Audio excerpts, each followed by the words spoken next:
down on the grid with Vincenzo Saracino. As we're starting to wrap up practice here today, kind of want to get your thoughts on not only the track, but also on the new package. The new package is working well. I just definitely have to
You know, I'm really starting to like this go-karting thing. Yeah, me too.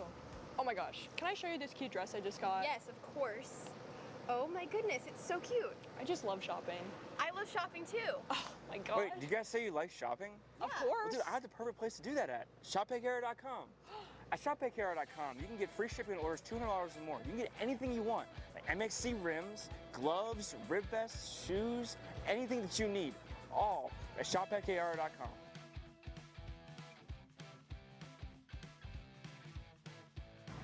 Who is he talking to? No idea. But we're gonna have to check it out. Sounds like a great deal. Sure does. Cat food marketing. $9.99 a month. Dude, Caleb, wake up. Dude, we're live in 5 minutes. Let's go, come on. What are you doing? Dude, I'm so sorry. Xander had me in a cat food marketing meeting till like 2 a.m. last night. Come on, man. Do you have anything I can drink? Dude, I got the perfect thing for you.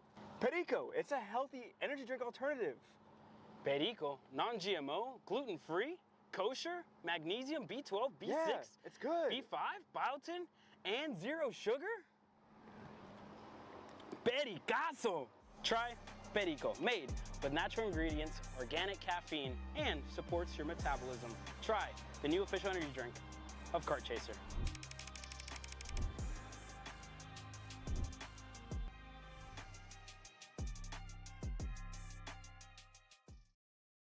This is Henry. Henry feels sad. Henry feels sad because it's time for his next big race and his go-kart is in bits. Henry doesn't know that Acceleration Kart Racing is the United States' #1 shop for all of your karting equipment needs. Henry also doesn't know that Acceleration Kart Racing can deliver anything from tires to race suits and even wheels directly to your front door or to the racetrack itself quickly and efficiently, with tech support available 6 days a week. Poor Henry doesn't even know that Acceleration Kart Racing offers free shipping to mainland USA on selected product if you spend $200 or more. Do yourself a favor. Go to accelerationkarting.com and make sure that you are never left stuck on the pre-grid with Henry.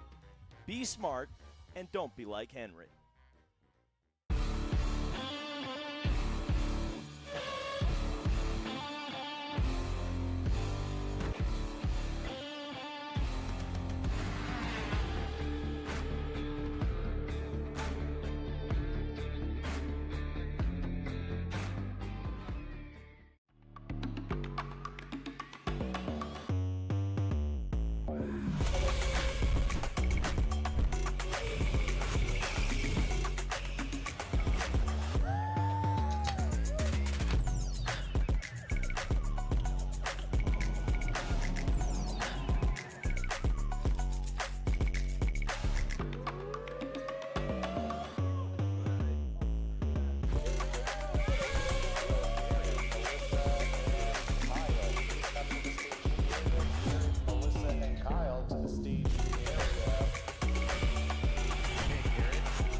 Hey guys, I'm Chris G. I'm Kart Chaser's driver fitness coach, and today I'm gonna give you 3 tips on how to strengthen your shoulders for more endurance and better stability in the kart. Here we go. Okay, so exercise number 1 is the front rope pull-through cable raises. Okay, now, this is the upright cable row. What you are doing here is you're picking a straight bar, as you see, and we're working the side areas of our shoulders, the medial. Exercise number 3, the dumbbell shrugs. As you guys can tell, I like to pause at the top before releasing. It's great for your strength, for that wheel stability. It's great for those shoulders and that upper back area. Chris G coaching, race ready training that carries into real life. That's what we do here. See you on the next one.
Welcome to the future of kart race preparation. Kart Sim Pro North America. Featuring laser-scanned North American kart circuits and precision-tuned kart physics developed using real telemetry, dyno and tyre data, Kart Sim Pro North America delivers the most advanced and realistic kart simulation experience available today. Whether you're training for race day, refining your lines, or shaving tenths off your personal best, Kart Sim Pro gives you pro-level insight without leaving your home. Trusted by world champions, coaches, and karting enthusiasts alike, this is where virtual practice translates into real-world performance. Experience the thrill, the challenge, and the edge. Kart Sim Pro North America. Use code CHASER20 to get 20% off today.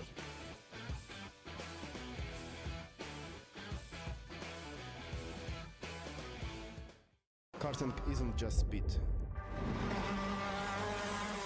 It's control, precision, freedom. At Atlanta Motorsport Park, Kart Freedom isn't just a team. It's where drivers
Karting isn't just speed.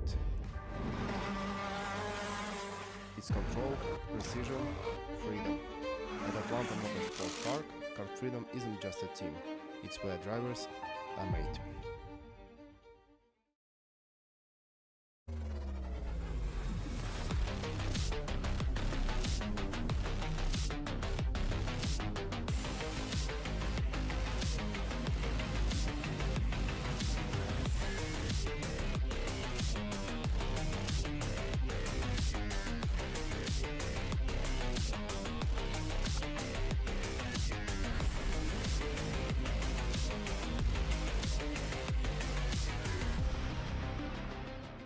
Guys, another Kart Chaser driver fitness episode with me, Chris G. Today, I'm going to show you how to protect those ribs in the seat. We're doing core. Exercise number 1 is the bench leg raise. Controlled all the way down, full range of motion. Make sure you pick up that tailbone off the pad. Coming down, controlling. Great for the lower abdomen area and obliques. Floor slider mountain climbers, exercise number 2.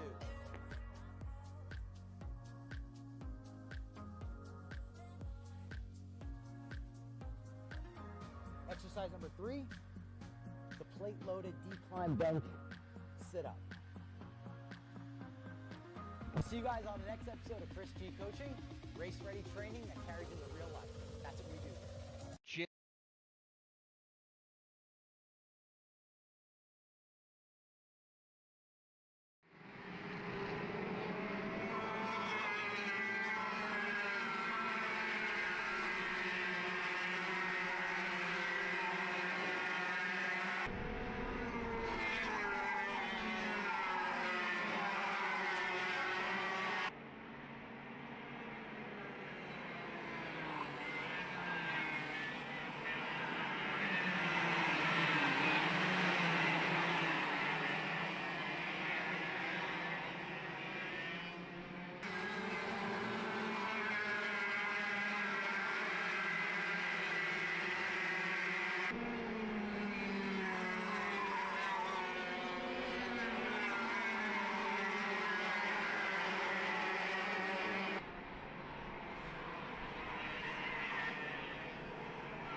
We hope you all have enjoyed the coverage so far. Final practice coming to a close. The last session underway as we get set to get the new season underway for the 2026 edition of the Stars Championship Series. Myself, Xander Clemens, alongside Caleb Vieska, Cameron Reed, and our entire KC production crew, hot off the back of bringing you action just 4.5 days ago. We wrapped up about 45 minutes down the road with the U.S. Pro Kart Series opener in Warrensville. Here we are, a new season for the Stars Championship Series. Once again, kicking things off in Charlotte Motor Speedway for the Queen City Gambit. Caleb, as we bring practice to a close. Beautiful weather. It's going to be a little bit hot. It shouldn't be as hot as last weekend in North Carolina, but sunny skies for us once again. Yeah, sunny skies for now this weekend, getting set to cool off just a little bit on the Sunday with a cold front coming in. But yeah, like you said, right, a new season starting here at the Stars Championship Series in 2026, and the third time that we're returning here to the Charlotte Motor Speedway. This track is absolutely beautiful. We talk about, you know, the history this place has for NASCAR, the Roval being here, and then everything else that this track has kind of brought us, right? We've already been here once this year at Cup Karts North America, but being back just on the inside of turn 3 and 4, this place has provided some great racing. It's really exciting to be back, you know, in NASCAR country here in Charlotte in the North Carolina area. Yeah, this is truly Race City, USA. Charlotte, North Carolina, Charlotte Motor Speedway, a mainstay for all motorsports. There is a lot of action going on this weekend. The NHRA is here on the 4-wide drag strip, just outside of turn number 4 on the major 1.5-mile oval. I'm sure there'll be some on-track activity on it as the weekend goes. But equally for us here in the infield, 3 full days of action. We've had nothing but practice so far, and this is the checkered flag flying here on this session. Final practice for Group 2 of KA Stars. Jared Clark, one of many drivers sporting red number panels here for 2026. Drivers in the top 3 in the point standings from 2025, able to run a single digit in the 2 plate for Jared. Ends up in the 8th spot in his group. Alan Isambard, though, top of the heap on the Rocket Racing Company machine over Edgar Rodriguez. Christopher McKeithen ends up in 3rd. Jake Resende 4th. Cash Perkins in the 5th spot. Then Adam Brickley, Drew James, Clark himself, Braden Zerves, Lucas Theck, your top 10 as it draws to a close. It'll be the only class this weekend, sadly, of the 200 and nearly 50 plus that not everyone gets to see the main event. Pre-finals will be a part of the free coverage, as well as, of course, practice and qualifying here today on Sunday morning, where the final 10 spots for that KA Stars 40 driver grid will get filled. Spots 31 through 40. The rest will see an early exit to their Sunday on-track action. And then main events all the way, kicking things off with the KA Masters up to the cleanup section of the batting order with the Mazda Motorsports Pro Show, OKN Junior, OKN Stars, and Pro Stars. But practice is done. Time to talk about qualifying, and specifically with those Mazda Motorsports Pro Show classes. They'll be coming up here in just about 7 minutes time from America's home for racing here at Charlotte Motor Speedway. Kicking things off with OKN Junior in that trifecta of headliners that'll have a new face, potentially some new faces on the podium when we get done on Sunday, with a number of kids moving up into the OKN Stars division. We'll talk about all of that and plenty more when qualifying gets underway here. So just a matter of moments as the track goes silent for a quick timing and scoring break to really align us once again with being on schedule. They've actually been very good about that all day long, even with the first event of the year. No more than about 2 or 3 minutes and then quickly reset back on time. So again, that puts us right on time once again at 3:20 p.m.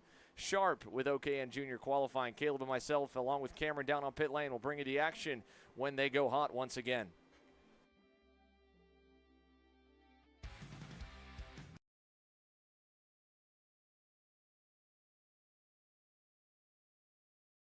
Champions aren't just born on the kart track. At SimShop, we deliver professional-grade simulators with the best performance-to-price ratio in the industry. Founded by racers who understand what you need, our SimMagic and Moza equipment is powerful enough for the pros, yet affordable for everyone. With unmatched customer support and a thriving community, we're your racing partner. Visit simshop.com today.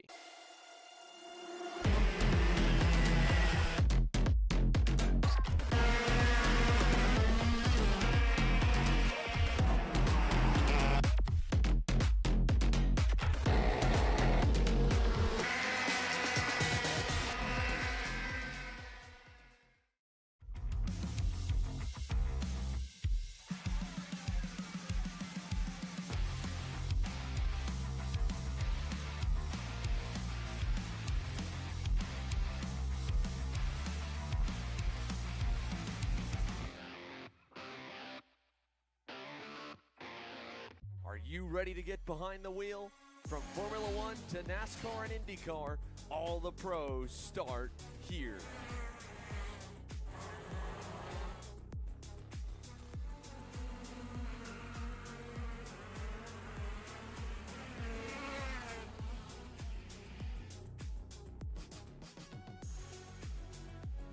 For more information, check us out online at mcckarting.com or call us and go racing today.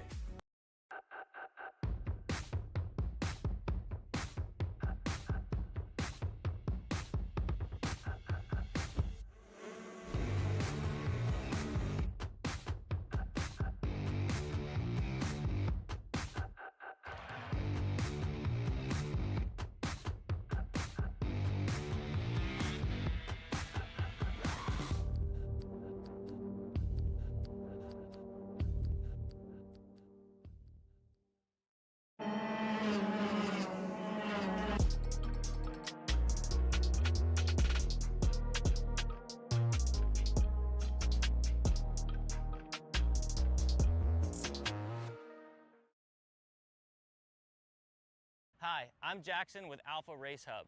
Alpha is an all-in-one motorsports software solution that can solve all the software problems you need for your track, facility, or series. Alpha can cover all your software bases, from online registration, digital e-waivers, a proprietary timing and scoring software, incident management, automated points tabulation, tire and barcode scanning. We even have our own mobile timing app and rental cart activity management software. If you're looking to consolidate your motorsports software solutions, reach out to us at alphatiming.co.uk. You know, I'm really starting to like this go-karting thing. Yeah, me too. Oh my gosh, can I show you this cute dress I just got? Yes, of course. Oh my goodness, it's so cute. I just love shopping. I love shopping too. Oh my gosh. Wait, do you guys say you like shopping? Of Yeah. course. Well, dude, I have the perfect place to do that at. ShopPayCara.com. At ShopPayCara.com, you can get free shipping on orders $200 or more. You can get anything you want, like MXC rims, gloves, rib vests, shoes, anything that you need, all at ShopPayCara.com.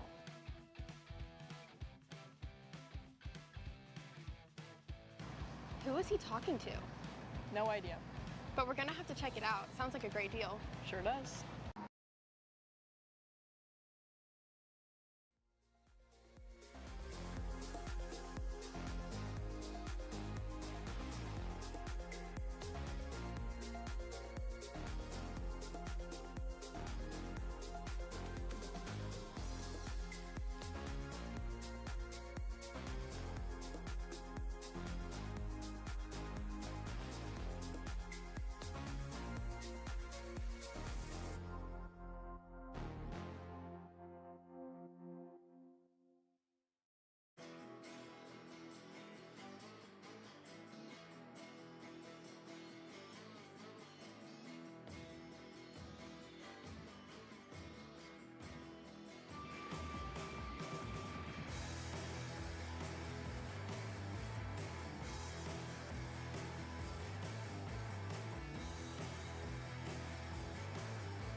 First karts released for qualifying for the 2026 season. OKN Junior, the first of the 3 Mazda Motorsports Pro Show divisions.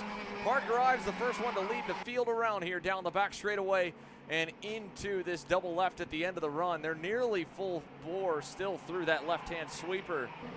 But Parker Ives has been busy, Caleb. He was on track nearly every single day during this gap from last weekend to this one. They've been putting in the work here as he enters his sophomore year. One of many drivers with similar storylines to it, like the kid behind him, William Vitor. Lawrence Perriman, the first of a couple of BJRLN karts. There's Marco Samet, who had some solid runs last year in his rookie up in the junior ranks. But with last year's provisional winner, albeit with a pushback that really took away from a phenomenal drive in John Antonino Jr. Now on the grid, we've got the stage set for a new name, a new face to go to the top of the pylon and setting the tone for the new season and the bid to the championship. The bid to get yourself eligible for an invite to the Spec MX-5 Scholarship Shootout presented by Mazda at the end of the year for a foray into tin top sports car racing. All up for grabs right now as those first laps come in. And like you mentioned, right, this year giving us new faces here in OKNJ. This is really the start of year 3 of this package being integrated here at the Stars Championship Series. You look back at 2024 when it all started. Champion that year was Davin Roberts, who's now racing in OKN in the senior ranks after moving up a little bit early. In 2025, it's going to give us new faces, right? Reigning champion John Antonino moving up, and it gives opportunity to everybody else in this class, youngsters, right? Talk about rookie Cameron Johnson, William Vitor. We saw a little bit of him last year throughout other series, but this year it's going to be pretty much a revitalization, if you will, here of OKNJ with new drivers, if you will, putting themselves up at the top. A couple of impressive runs for a couple. We talked about Parker Ives finally feeling like he's grown into the junior ranks, into the full-size kart pretty much in junior, and you saw him kind of come into his own last weekend, right? We've talked about a lot more. William Vitor, he's had impressive results to start off. Marco Samet as well, only 13 years old, and he's starting to grow into this class. So that's going to be the story of the year, really, in OKNJ. It's going to be a new champion with the reigning champ moving up and just kind of in sync. Davin Roberts won in 2024. He moved up the next year. Antonino won last year. He's moved up this year. So one of these drivers in this field is going to be on top with the #1 plate for the next year, if you will, and maybe even moving up to the senior ranks. But I'm excited to see it, right? And you're already starting to see the times come in. Tristan Murphy's at the top, Katowski, Pettit, Samet, and Parker Ives. I was going to say, if you want to talk about a storyline or a trend, even year, 2024, Ryan Perry Motorsport for Davin Roberts wins the championship, moves up. This year is probably Tristan Murphy's last year in junior. He's actually won at this event before. This is the beginning of his 3rd junior season on the upper edge of experience after an early move up, an early bit of success. Last year, a force to be reckoned with too, but even year, 2024, now 2026, maybe the RPM boys are going to go back on top here in the 3rd year of the class and go 2 out of 3 tries at the championship with that young man. Right now, he sits fastest, 40.904, like you mentioned. Initially, it was Nico Katowski a little better than him, but both drivers are going to be marred in traffic on this lap. It's a long enough session. You'll get plenty of laps to try and reset it. And while it is warm, I think that the tires still should be more than good enough to go equally quick on the end of the run versus what we're used to seeing when the temps really skyrocket, and that's peaking around laps 3 and 4. So let's see what this next lap coming to us is going to be. Nico Katowski looks like he should be starting it in a decent spot, tracking towards William Vitor. That last lap he had to pass someone, lost some time. On the other end, the current quickest driver, Tristan Murphy, buried in that 5-pack there. He's 4th in line, it looks like. Katowski's got to run, working towards the back of Vitor. I don't know if he'll get there before the end of the backstretch. You can see a few more fading out of line. Pettit is, Cameron Johnson is, Maxwell Macha is. It's funny to watch them all trying to tee up for a draft because this class, along with the seniors, runs with the lower rev limiter to differentiate it, among with a couple of other rule changes from the OK equivalent to the OK national package. That's what the N in OKN or OKNJ stands for. That lap with a pass, Katowski still couldn't do much with it. In fact, nobody's broken back into the 42nd bracket. Only he and Tristan Murphy are. But this last minute, this is going to be critical for anyone to be able to upset your front couple of starters, because nobody in the last 3 to 4 laps has gone any better. They've all just been shuffling and making moves. Here's Murphy with one at the end of the backstretch on Grayson Walcott. Yeah, and you made a good point there as well, just a lap ago, right? With the drivers moving out of line, looking to reposition themselves. That's important. You talked about the power band in this class. Oh no, wow. One off, Parker Ives. This is not the way you want to start your weekend. The 148 right in front of the grid, and the mechanics on row. He's still slated to be 5th. Will it hold? Across the line, Katowski did go better that last time by, so indeed tires are holding up good enough to still have a good lap. This means this will be an exciting run. This is the last lap for everyone. Nico's got clear racetrack. He could go even a little better. Talking about getting out of line, right? For one, that means that we're going to see less movement on the leaderboard of resetting a fast time. But you're also cooling the tires back off and then trying to heat them back up again. It took Nico Katowski a full lap to build momentum. Even though he had to make a small pass on Vitor, it looked like it wasn't in a spot that would hurt the times too much. This lap could be better for him. Is anyone else on lap 2 or 3 of since they've reset in a good temperature range? Across the line for Katowski, no change. No improvements further back either. All holding station. Some of them having their best lap from way early on in the run. Nico Katowski's banner start to 2026. A huge leap forward in his progress from last year will put him on the pole for both motos tomorrow. Tristan Murphy will line up alongside him in second with a well-done run to get up to within 200ths of him. Travis Pettit at 10th back, Marco Samet 4th. Ives, even with whatever the mechanical issue was, heading down the sweeper, will start to the inside of row 3. Yeah, not bad for Parker, right? You talk about the mechanical DNF, obviously going to have to get that fixed tonight and look to come back tomorrow a little bit stronger. So back-to-back weekends, good results. But Nico Katowski, I mean, last lap, and you're not really seeing that, right? Best laps out of all these other drivers. Macha was lap 4, Sapirko was lap 4, lap 3, lap 4, lap 2 by Lawrence Perriman, and lap 8 for... And I wonder if what happened to Parker with where he was stopped, if you remember back from the first year of this class, we've only run this 3 years here at Charlotte Motor Speedway, there's a sizable bump that I'm sure hasn't gotten any less rough, if anything gotten rougher over time in the run coming out of the back straightaway corner.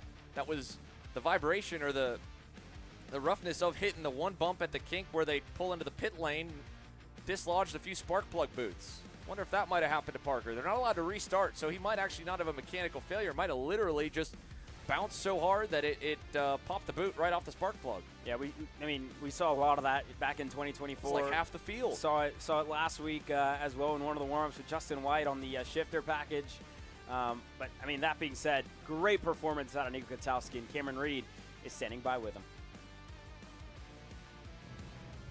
We are down fresh out of scales with your provisional pole sitter here in OKN Junior. Nico Katowski, P3 in that final practice, but able to pull it together in that qualifying session. Kind of talk me through it. Yeah, so we're struggling a lot with the grip before, and we made some changes, and the engine feels amazing. Thank you to Carlos, and the chassis is just on rails right now. So. Well, big improvements from last year. Are you feeling pretty confident going into the weekend, especially with that pole position? Yeah, I feel really confident because I know we have power, and we got the kart set up the way we wanted to, so I think we can get it done this weekend. There you guys have it. Nico Katowski feeling super confident heading into the weekend. Congratulations. Thank you. Good stuff for Nico Katowski once again. Only a slim margin, but like you said, also the only driver to go faster late in the run beyond William Vitor.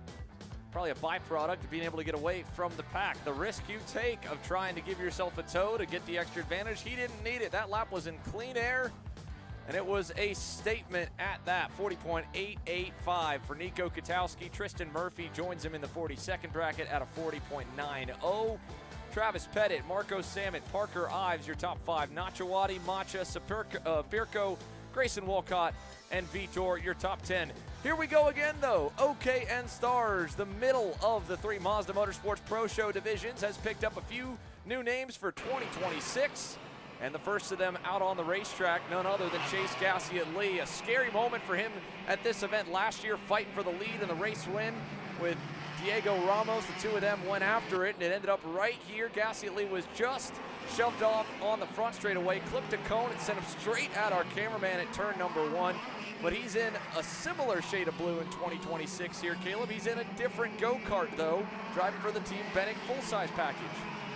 Yeah, Chase Gasly on the Bennick has been one of the staples, one of the big talking points, one of the big stories, if you will, going into this year. And as well, I mean, we haven't seen much of Chase in 125cc competition this year, but the OKN is a package that he's really been comfortable with. And he was even, you know, talking to him a little bit throughout the weekend. He's excited to be here, excited to be back in this direct drive class. And again, last year had really these sparks of brilliance, right? You look back at the earthquake where he drove through the field. Unfortunately, that didn't stick after the red flag. But this is a year where Chase Gasly, you know, you look past the rookie year, this is a year where he can really come into his own. Looks like one driver there with issues getting going, and the rest of the field just getting kind of bogged down by him. As there goes Blake Nash, reigning champ, with Martin Kremers. His start here stateside. Quite some time in single speed. Well, I should say, I mean, he raced the Super Nats and KA, but in 125cc, if you will, for Martin Kremers. And it's a new weekend for him, new chassis, different than the shifter, and new engine package, new track. Spoke to him a little bit earlier on as well, and he said he was struggling to even know whether to turn left or right coming out of the pits. So excited to see what Martin can do here this weekend, and what these ex-teammates will do as well here in this qualifying session. So a nice sign of respect there. Chase Gasly pointing the one plate on by Blake Nash, who is starting to really roll here in qualifying. First times are coming in, and we'll show you the pylon so you can see it as well. Nash is not quickest. It's a couple of young bucks that have gone fastest. John Antonino Jr., buddy, to the top here at a 40.804 early in the session. Max Christea able to pip him there just by the line that time, so a couple of MPG Kart Republics quick early on. Paulie Massimino, who won this race 2 years ago and was on track to win it at round 1 last year as well. Diego Ramos in the number 3 machine for PSL karting. He is once again still hunting, of course, for that maiden U.S. National Championship in 125cc action. He has led the way in so many different series, going in all the way sometimes to the final event of the year. That honor, that accolade on his resume has eluded him. This year, he's got some new talent that'll be trying to keep that unfortunate streak alive. None other than the kid who has, of course, stunned us with a phenomenal drive through the pack in OKNJ last year in Antonino, but he has now been pushed down to 4th. Max Christea, 40.39, up and on the gas right now is the number 39 machine. And Blake Nash, as we follow him through turns 2 and 3 before this chicane here. Very technical section for these drivers, and Nash putting himself up to 3rd. He's felt confident, I think, as far as kart setup goes, and you saw it last week, right, over at Trackhouse Motorplex, how good Blake was.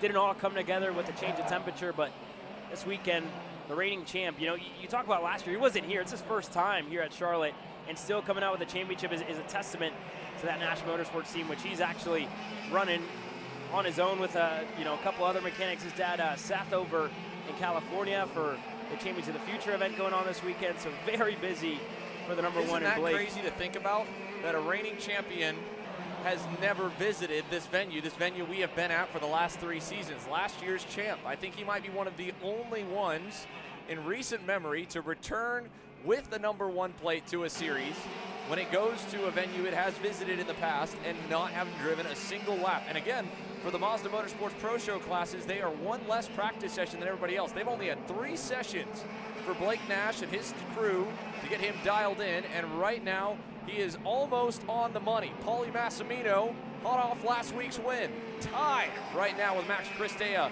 for fast time. It'll go down to the 2nd best lap if neither one of them can go better, but there still is, of course, ample time left in the session for himself to find some time, maybe his teammate there in the 29, Aiden Lorenko, who right now hangs inside the top 10 currently, just about 4/10 off the pace. Eric Doan, end of the top 10 there in the number 43, taking a drop round to the Champions of the Future Americas Series this weekend to come out east with PSL karting. He still leads the points over there and has already collected a win in that X30 Pro division. Christea, Massimino, Nash, Davin Roberts, Diego Ramos, your top 5, 2/10 apart with 1:15 to go. and you mentioned a little bit of only 3 sessions for these pro drivers in OKN Stars. Kremers spoke to him about it, and he says, look, I only have 3 sessions to really learn, one, the chassis, learn the engine as well, learn where I'm going, and it's fast. It all comes at you fast. And when I look back to 2024, when we were here, Xander, you talked a lot about being fast as you roll off the truck. And that's, I think, one of the benefits that a guy like Paulie has, and you're seeing it here this qualifying session, being here for 3 years in a row, now this being the 3rd, and knowing what to expect, right? Only 3 sessions, knowing you have to be on it quick, and kind of remembering back to notes either you took from last year, even the year before. That's a if you will, a benefit that they have that young drivers like Max Christea doesn't have. But he's doing a great job of it right now. 20 seconds to go, and for this rookie to be in 2nd, it's an impressive run up to this point. Yeah, last year seemed like it had continued the streak of what Max Christea's last 2 years stateside racing have been, which is a lot of promise, and yet the final product at the end of the weekend told a much different story. His talent has certainly shined through. It is shining right now here in qualifying, albeit now being shuffled to 3rd. Ramos with a late lap has gone to 2nd. Looks like Paulie's pulling out of the way. He'll be done. He'll live with that 40.347 and stick with it. So the question becomes, can anyone else go better? Roberts across the line will only get to 4th. Austin Olds is headed to the pit lane. The last lap is probably going to go all the way to Christea. He's headed to the last turn now. A couple are following him as they head to that final turn. We'll see if Max Christea, as he rounds the last turn, heads down the front straightaway. This time by, no answer for him. Nothing for Lourenco either. Paulie Massimino goes from Paulie's house to just a short drive away from home. And at Charlotte Motor Speedway, America's home for racing, our most recent winner, 5 days later, is still atop the leaderboard. 19 thousandths of a second back to Ramos, Christea, Roberts, Antonino. Look at the rookies. 2 of them in the top 5, and 1 of them that is potentially younger than 3rd and 5th in Davin Roberts. Doan good late. Nash, the reigning champ, down in 7th. So, good notes and a good first read here at OKN Stars Qualifying. We'll go down to Cameron here in a moment as Paulie rolls on through the scale line and gets set to hear from our top qualifier. You heard from him last weekend in mixed spirits, Caleb. You personally, off the back of 2 provisional wins, 1 that stuck and 1 that did not. But the big one, the headliner, phenomenal around the outside job. Around the outside pass to get the job done in Pro X30, and back-to-back weeks in Pro 125 action. Paulie Massimino is atop the boards. We'll head down to Cameron and hear from him.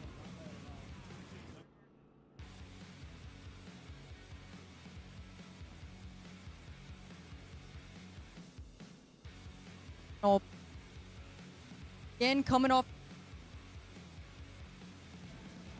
Yeah, I mean, it was a good lap. I kind of felt like I could have went a little bit quicker earlier in the session, and then I kind of had to deal with some traffic. So I think I could have made better use of the tire, just didn't have the right track position. So luckily I was able to put down that 1 good lap, and then I saw my name jump to the top of the board up there. So did 1 more lap to see what it was, and I think we, obviously we're going for a qualifying run, not a long race run, so it was a little bit slower. So I was like, all right, I'll pull in, and if it's good enough, it's good enough.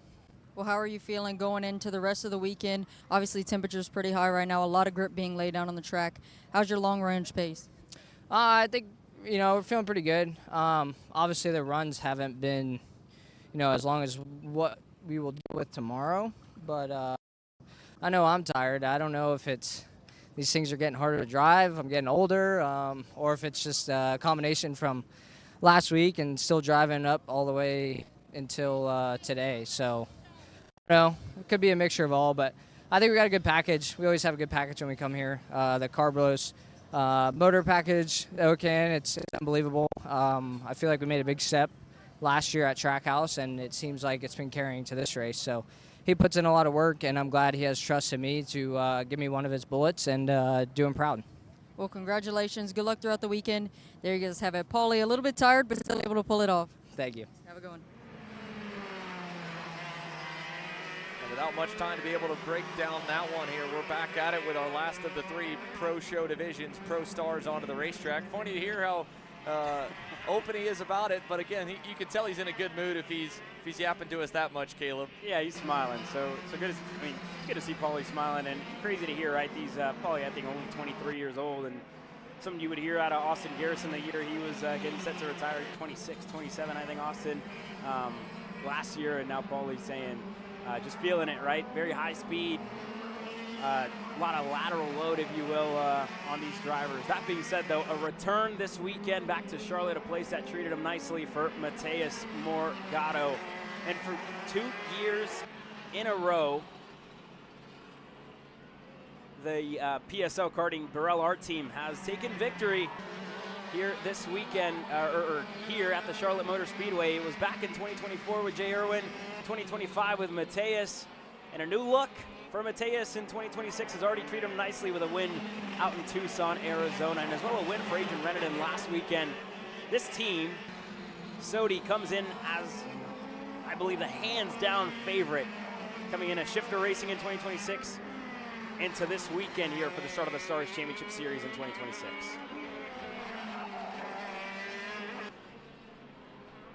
Not to mention, too, the Velocity Racing Sodi crew have now won both of the openers of the other 2 major U.S. national championships, the SCUSA Pro Tour in Tucson with, of course, Mateus. Last week, the U.S. Pro Kart Series with Adrian Rennerden.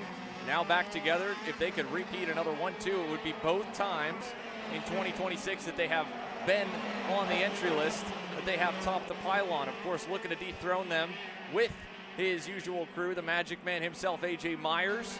Hoping for some better luck. This venue has not been all too kind to the former Stars champ. But the 2-plate looks good right now. That opening lap puts him top of the heap, 40.289. If you think back here to Jay Irwin's first win in 24, AJ was good there and then felt like on Sunday, maybe a bad batch of tires or whatever the case was, that the speed just was not there compared to what he had through the 2 motos on Saturday. And early in that weekend too, he showed a lot of promise. And it's crazy to think that still on paper, he has had a phenomenal resume these last couple of seasons. Just by AJ Myers standards, he's probably not happy with it. He's gotten a win a year at minimum over the last couple of years. But for one of the most decorated drivers who has probably the most American shifter titles of any active driver in the States right now, and of course a former Stars champ to boot in his first foray at the championship, it feels like all that we've said, and we've talked about AJ Myers in recent memory, has been bad luck, has been amazing speed. An engine failure in the desert in Arizona. Of course, last weekend, went into the KA Stars class, got no love as he had right off the bat in the first heat race, starting in the back half of the top 10. Still respectable, but around a hornet's nest, and it bit him, or stung him. And then here, this week, back with the whole family, the whole Magic crew, fast. Let's see if it'll hold. That lap looked really good, and I think he's happy with it, Caleb, 39.89. Yeah, teammate CJ Bowman as well. We talked a lot about him and his rise through the ranks. He's up to 4th as well on the Magic Kart machines. The 228, another one that I have my eye on coming into this weekend. New set of tubes for CJ, and that's not the case for AJ. We talked a lot about AJ back in Tucson where he was on the frame table a lot, looking to straighten out that chassis that he's been using for a while, and still no new tubes for him in comparison to a guy like Adrian who's probably on this is probably the second race really on that number 3 Sodi machine. With Mateus, it could be as well a new chassis for him this weekend. So that's the only different thing, right? That AJ is on a worn machine, if you will, but that lap felt like he was good enough, right? Season on the Jumbotron 4500s. Jay Irwin in as well. That, I think Jay surprised me more being in the pits this early with only 5th at the end of it. Mateus is coming in as well, and it's only 2nd for him. That's probably the funniest part of this entire event here, having that massive big screen on the back straightaway. How many drivers talk to us saying that they're able to watch the times in real time. Normally you're just going off raw field, guesstimating if you think that lap was good enough. Again, they don't see the lap times or so much the gap to each other, but they can see their name atop the pylon. Adrian Rennerden taking a look over his shoulder. He'll see that he's only gone to 3rd, but he'll park it with that and end his session, which will only leave a handful still running. CJ Bowman's already pulled in. In fact, I think the next car on the racetrack that's still gunning for more goes all the way back to Vincenzo Saraceno in 6th. Cooper Beckland's still rolling. David Carmody has pulled in. Dominic Carai should still be out there. down to about 5 or so, still trying to get more out of it. Across the line, that's Henkel there in the Beryl Art, the 2.16. That is Paulie Hart, a rookie moving up to Pro Stars in the Marinello colors. He's 11th right now, 9/10 off of AJ Myers. But that velocity 1-2 punch is a 2-3 punch here, and it looks like that should hold to the end of the session unless Saraceno is able to pull a rabbit out of the hat, and I think he's headed for the pit lane as well here as he concludes that lap. That'll do it. Vincenzo, no improvement. P6, 40.313. Got down to a 3.19 on that last lap by. He and Jay Irwin are struggling by PSL karting standards, Caleb. 4/10 off of AJ Myers. That goes exactly back to what we were talking about a little bit earlier, right? Only 3 sessions left, 3 sessions to practice, and heading into sessions like this, it doesn't give you that extra time to figure out a little bit more on the motor, a little bit more on the chassis. That's what we talk about, right? Having to be on it from the get-go. A driver who was AJ Myers, and he's standing by with Cameron Reed.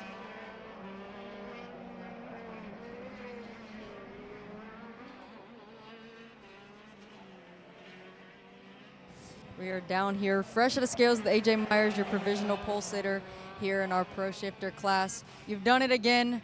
Last year you were able to sit on pole but weren't quite able to get it done in the final. How do you feel this time? I feel really good. I mean, it's been a good day. Obviously I squeaked that one out, I guess. Mateus got really close to me, and but it's good. We're in the front, and it's been a while since I've been in the front of the field, so it's great. We'll build from it, and I think we're good. Yeah, and what we were just talking about briefly was how the track condition is with so much rubber being laid down, and you kind of mentioned you don't think you guys can go much faster. How is the grip level out there?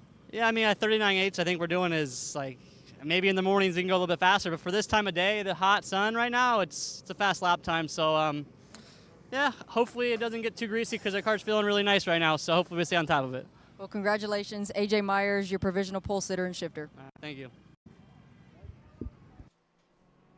Final look at the standings here with AJ Myers on top. 39.891 for the Magic Man over Mateus Morgado by half a tenth.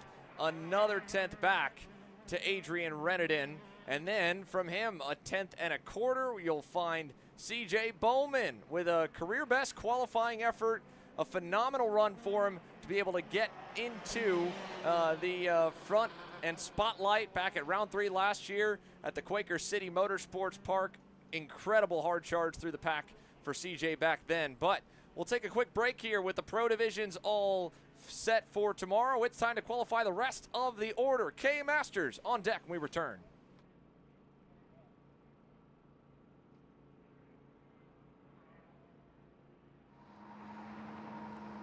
Cat food marketing. $9.99 a month. Dude, Caleb, wake up. Dude, we're live in 5 minutes. Let's go. Come on. What are you doing? Dude, I'm so sorry.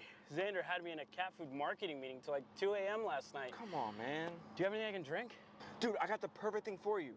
Perico. It's a healthy energy drink alternative. Perico? Non-GMO? Gluten-free? Kosher? Magnesium? B12? B6? Yeah, it's good. B5? Biotin? And 0 sugar? Pericazo! Try Perico, made with natural ingredients, organic caffeine, and supports your metabolism. Try the new official energy drink of Kart Chaser.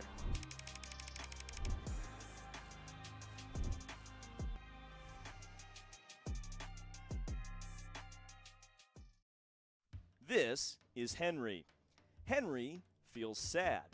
Henry feels sad because it's time for his next big race and his go-kart is in bits. Henry doesn't know that Acceleration Kart Racing is the United States' #1 shop for all of your karting equipment needs. Henry also doesn't know that Acceleration Kart Racing can deliver anything from tires to race suits and even wheels directly to your front door or to the racetrack itself quickly and efficiently, with tech support available 6 days a week. Poor Henry doesn't even know that Acceleration Kart Racing offers free shipping to mainland USA on selected product if you spend $200 or more. Do yourself a favor. Go to accelerationkarting.com and make sure that you are never left stuck on the pre-grid with Henry.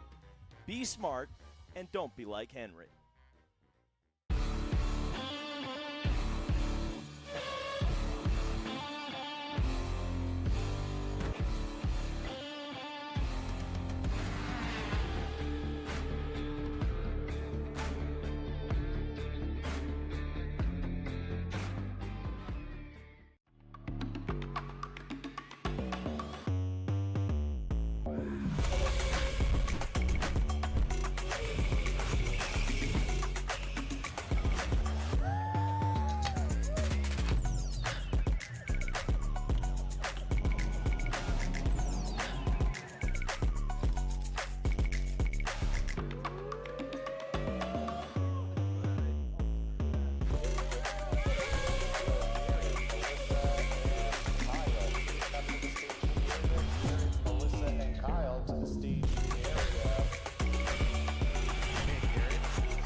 Garrett.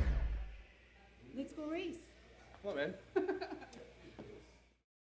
Hey guys, I'm Chris G. I'm Kart Chaser's driver fitness coach, and today I'm going to give you 3 tips on how to strengthen your shoulders for more endurance and better stability in the kart. Here we go. Okay, so exercise number 1 is the front rope pull-through cable raises. Okay, now this is the upright cable row. What you are doing here is you're picking a straight bar, as you see, and we're working the side areas of our shoulders, the medial. Exercise number 3, the dumbbell shrugs. As you guys can tell, I like to pause at the top before releasing. It's great for your strength, for that wheel stability. It's great for those shoulders and that upper back area. Chris G coaching, race-ready training that carries into real life. That's what we do here. See you on the next one.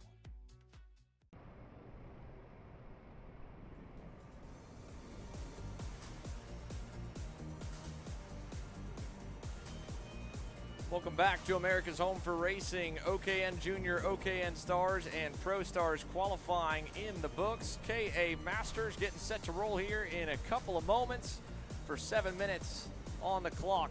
Biggest KA Masters field we have witnessed and brought to you with our broadcast of the year. Nearly 30 deep in total. In fact, it's one of the classes that actually picked up a couple more from its 2025 iteration. A huge grid of KA Masters drivers getting set to field themselves. And in fact, that's what they're just sorting out on the grid, getting them all set, ready, and the track itself cleared to go green. So we'll have them in a few moments here, and we'll talk you through as well the classes coming on up. Micro Swift currently on deck. They'll go right after the KA Masters do. Then it'll be KZ Masters and KZ Super Masters. KA Junior all as one massive group together. Swift Stars, a sold-out house of them. Full grid of 40 will then qualify, and we'll wrap up our day here a little earlier than we will tomorrow, just before 5 p.m. with KA Stars qualifying B and A for both groups. Then, of course, if you're watching our coverage today, you know that we've also got a lot going on the channel at the same time. The Queen City Gambit underway here from Charlotte Motor Speedway. The Champions of the Future America Series over at K1 Circuit gets underway tomorrow for a doubleheader weekend. The doubleheader continues into next weekend on Kart Chaser Grassroots with the Florida Karting Championship's second stop. First time a touring series hit Monticello Karting outside of the CKNA South Division in a long time. That series has been the only one to touch one of the coolest tracks and arguably the best racing layout in all of Florida up in the Panhandle. And of course the Motorsports Country Club of Cincinnati Pro-Am Karting Championship, that club series up in Batavia, Ohio, kicks off on April 26th as well for a single day opening round event. They actually follow that straight up with their Cinco de Mayo doubleheader the next weekend. And it precedes a quad header for us, but ultimately the beginning of the summer stretch. Right in the spring thick of it here, it feels homey to be able to start the year in the Southeast as we did the last 2 years, really, here in North Carolina. A little bit hot today here in Concord, just shy of 85 degrees. Track temperatures certainly rising here with the pavement baking. I don't think it'll be like what we saw in the desert, though, Caleb, but it'll be hot out there. Yeah, I mean, that's something that I guess our temperature gun hasn't seen in quite some time, really, when we were out in Tucson this weekend. You know, from my experience of being down there trackside, probably looking just kind of knocking on the door of 100 degrees here this weekend as far as track temp goes. Probably 95 to 100 is what it's going to range at. But that being said, not going to stay like this all weekend, right, as far as the temperature goes. 84 degrees. Kind of wish had some shorts on, but that being said, Sunday is looking to kind of cool everything down just a little bit. And when you talk about that, it kind of also brings in the conversation of you know, mechanics, teams, drivers being on top of setup, being ahead of the curve, being ahead of changes that happen here pretty much week after week, race after race, and this one especially. And again, speaking to guys like Diego Ramos, right, it's interesting to hear from them that you're really learning throughout the races, throughout the motos, Moto 1, Moto 2. That's where you start to see yourself kind of go one-on-one with other drivers, where they're better than you, where you're maybe a little bit better, what you're missing, what you could find, and that really goes into the races, Andrew. Well, while we are on the scheduled timing break here and going green with KA Masters in 4 minutes at the top of the hour, let's take you through our overhead look of this racetrack, your official track map preview presented by Kart class.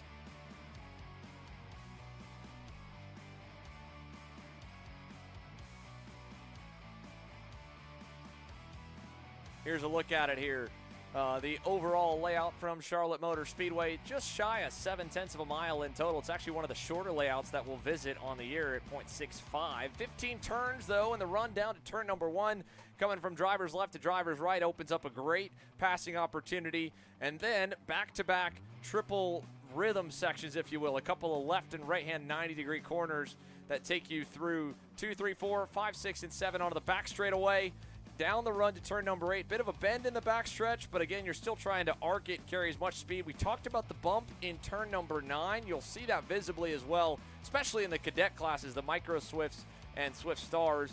Leads into a heavy braking zone at turn 10, and then, of course, out the S's. Seen some chaos there because that funnels and bottlenecks your field a single file about as good as it can. And then that last turn, turn 14. What a finale we had to close out the CKNA Spring Nationals here, Caleb. 500 plus for that one. A barn burner finish at senior medium. We've seen much of the same here at the Stars Championship Series across the board.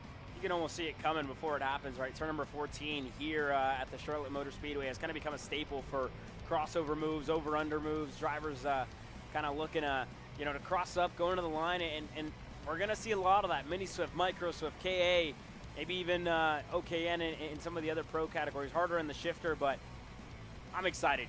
That's all for tomorrow, though. Today it's about qualifying, putting down one good lap time. And one of the words that you used when you were kind of describing this track was rhythm. You need a lot of that here to go around to put down a good lap, especially in qualifying, right? We talk a lot about track position, but this place, you really need to find good rhythm and you need to find consistency throughout the corners. And again, momentum, just like one-in-one with really what rhythm kind of means.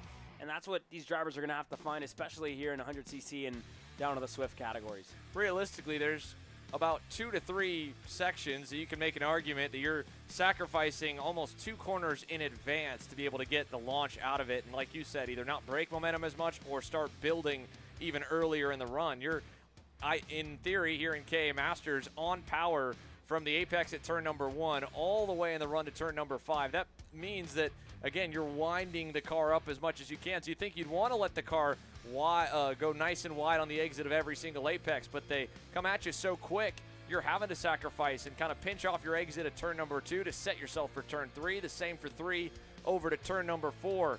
And nobody knows it better of how to get a season started underway than the man here at the front of the grid. How about the number 1 plate, John Bonanno? That comp card has had the red plate on it more events in Stars Championship Series history than it has not. He has been the gold standard in that fluorescent yellow and blue livery here in KA Masters, as stacked as the class has become, and he has been a phenomenal ambassador and advocate for inviting more and more drivers to compete with him. Enjoy the race weekend here, a quick 3-day structure with on-track activity only starting this morning. And again, we mentioned the Pro Show classes having one less practice. These guys still only had 4 sessions to get dialed in before right now the whole weekend momentum overall, forget about lap by lap momentum, begins right now. And so it looks like most of them are going to try and all start it together with a big run coming out of turn number 1 and off the grid. Everybody already looking to get out on track and place themselves in the best spot possible heading into this session. Look, you talked a lot about John Bonanno, and you look back to 2023, champion that year, 24 champion. Last year he was a champion, and he comes in this year, like you mentioned, right, with a red number 1 plate.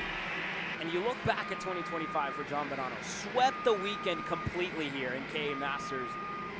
And when you look at it, right, anybody else who's able to go one spot better in any of these official sessions, it's going to be already better than what it was last year. And you talk about setting the tone, you talk about, coming to momentum, etc. This is the time for anybody else in this field to really kind of rattle John Bonanno at a place where he's been so consistent for one, and I would say successful for another. And that consistency has been a huge reason as to why he's had these championships almost on lock over the last couple of seasons. Yeah, last year, like you said, a dominant run at round number 1. There's no better way to start off a fight for a title. But in other years here at Charlotte Motor Speedway, and even last year, it wasn't necessarily he was the outright fastest and put half a straightaway on the rest of the field. He just finds a way to stay there in the lead group. Even if the go-kart's not phenomenal, he manages the race really well, and it's something that I think a lot of the younger drivers can absolutely learn from, and it's playing the overall race at hand. Yeah, you could fight feverishly to stay 1 spot or 2 spots higher than your speed would let you, but are you going to allow another 5 cars further back on the racetrack to reel you in, to catch you, and be able to pass you? And in this case here, every time we watch the KA Master class, it is, even with a bigger grid, typically a calmer race, because the drivers at the front, most of them have been racing a long time, racing each other a long time, and know that fact, that if they just wait, or if they take what the day gives but don't try to ask more of it or ask more of their equipment, they're going to end up with a net better finish than fighting tooth and nail to scrape a 3rd place finish out of a 5th place go-kart. Now, 1st place go-kart, though, seems to be the case here with the early look at this qualifying session. Bonanno, a 43.802. Next best, Todd Shambo in a BJR LN cart, about 2/10 away. Chuck Tate returns to the seat there on the Prodigy Motorsports best cart. He's 3rd at the moment, ahead of Paul Elefante and Paul Montopoli.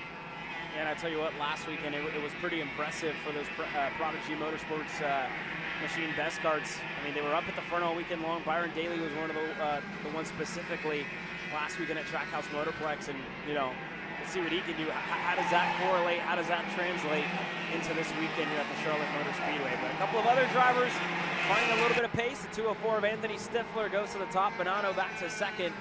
To Shambo, Tate, Elefante getting himself up into the top 5, and last year's runner-up, vice champion, if you will, Adamar Caligaro with the number 2 plate finds himself down in 6th to get things started. Miguel Mir finished 3rd at the end of the championship. Don't believe he's joining us this weekend. But Caligaro, 1 win to his name. That was back at the Earthquake. Looking to get a couple more to really take the fight at Bonanno here in 2026. Let's see what this lap does to the line. Any big changes through the top 10? Nothing yet. All of them holding even. There's one. Chris Horan with a late jump up the leaderboard right as we were closing the book on the first half of this pack. It spread out pretty nicely, pretty evenly. They left the pits, Caleb, 20 deep it felt like there in that first group. And I don't know if it was a byproduct of there is and you can visibly see it on the best times, a decent delta through the pack, or if on that outlap as we were following Bonanno around, everybody opted out of going 2 and 3 wide through their whole qualifying session to find clear pieces of real estate.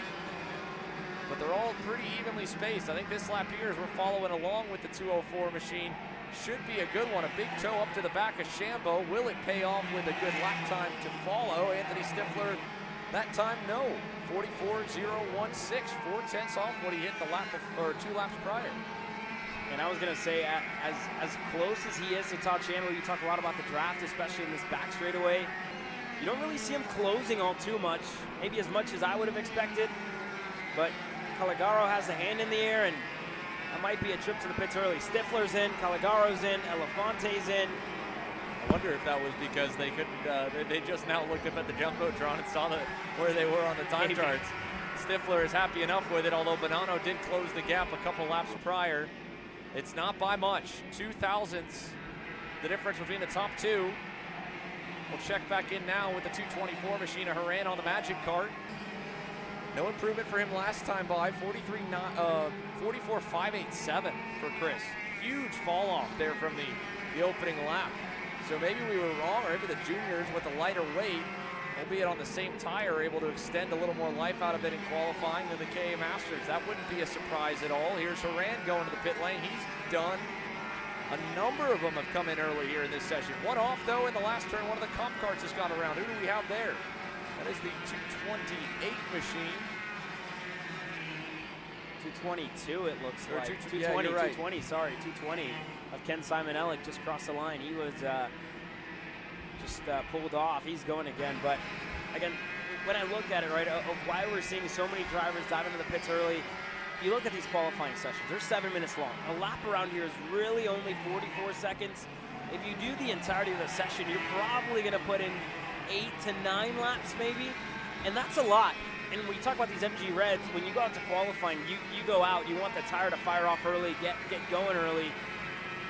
You're gonna see drop-offs like that and lap times not improve anymore throughout the session and as it continues to progress. So it's, you know, we're starting to see this trend, and it's not surprising to see as many of them pull into the pits, because you're really not getting much more out of the tire on lap 8, lap 9, where it's just, you know, you're probably overstuck is probably what these drivers are feeling at this point of the session, maybe going out with high tire pressures early on to get them fired off quick, Xander.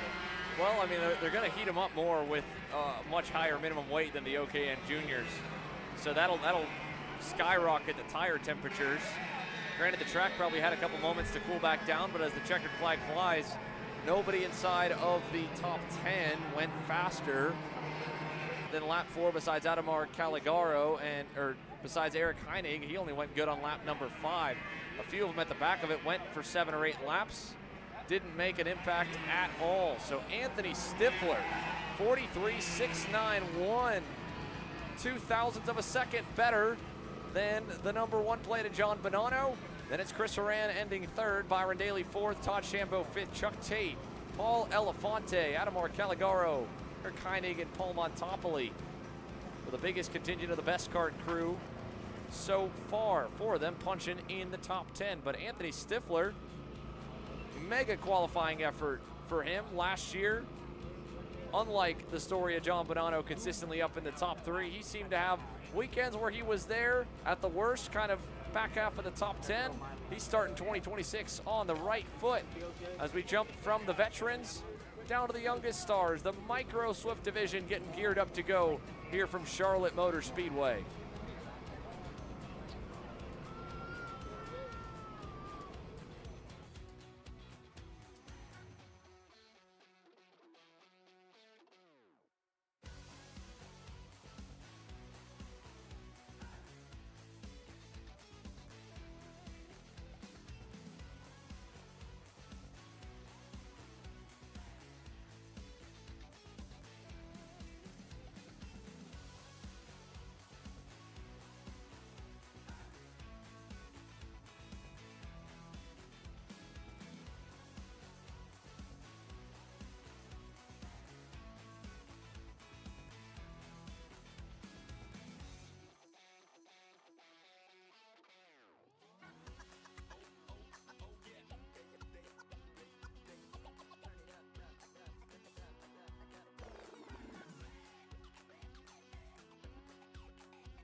Well, the youngest of stars now hit the racetrack for their qualifying session. 7 minutes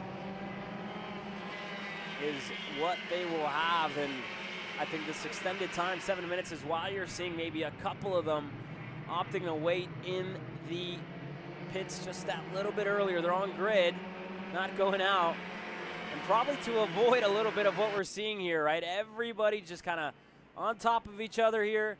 2, almost 3 wide as we go into turn number 10.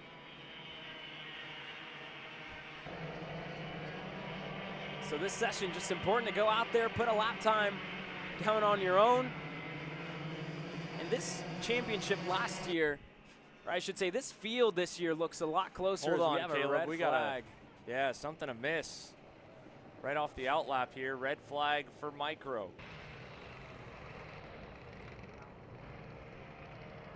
So the session never quite got underway.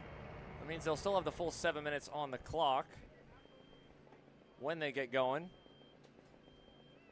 But Micro Swift ready to rock? Not quite. We'll have to wait a moment here before we gather our bearings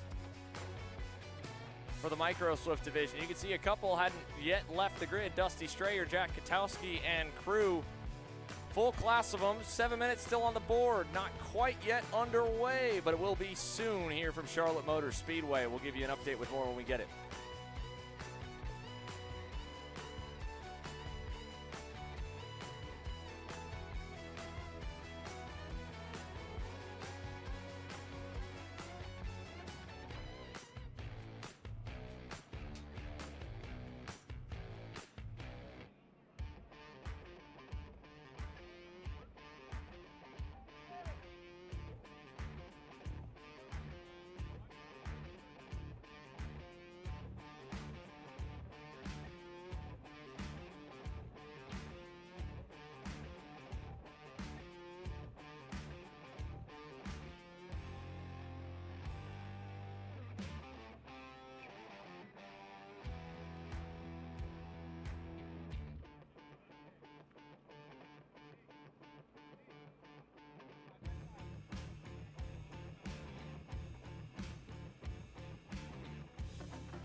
So engines have been fired back up. 7 minutes on the board, and I believe we should be underway now for the Micro Swift division. 45 seconds now elapsed on it. Timer should be started. We should get an update on it in full when they get back around to the timing loop here this time. We got the majority of the field off the grid as mentioned. You saw there were a couple holding out that were waiting a moment. They'll head to the line now. We'll get an update in the session when the first driver crosses, Jose Torres. And just now will that timer restart here, or started once they gave the command to fire engines, but now we'll start to get a bit of a read with 6 minutes and 10 seconds left to go in qualifying. Got all the field out onto the circuit, I believe now. Dusty Strayer's made it out there. Franco Schiavo's out there. 20 all through the session. There's a little bobble for the 44 machine, one of the CRG entries going through. That's Caden Darmani. a pretty lengthy train with some of the faces again, just like with Paulie that we talked about last weekend. Like the Ryan Perry Motorsport Nitro Kart crew was all lining up, Caleb, for a phenomenal 1, 2, 3, 4 finish. Dutch Westbrook broke all of their hearts with the most impressive drive, arguably, of the entire year thus far, qualifying at the back of a 44 kart field on Friday to pass 20-plus karts almost every single heat race, go through the super heat, pass another bunch, and then go all the way to the front of the field on the final lap to score the win. Yeah, Dutch definitely had a great weekend last weekend over at Trackhouse Motorplex. And when you look at a driver like Dutch, right, and you look at this Micro Swift class specifically, you got to look back to last year in 2025. Dutch Westbrook was the champion at the end of it.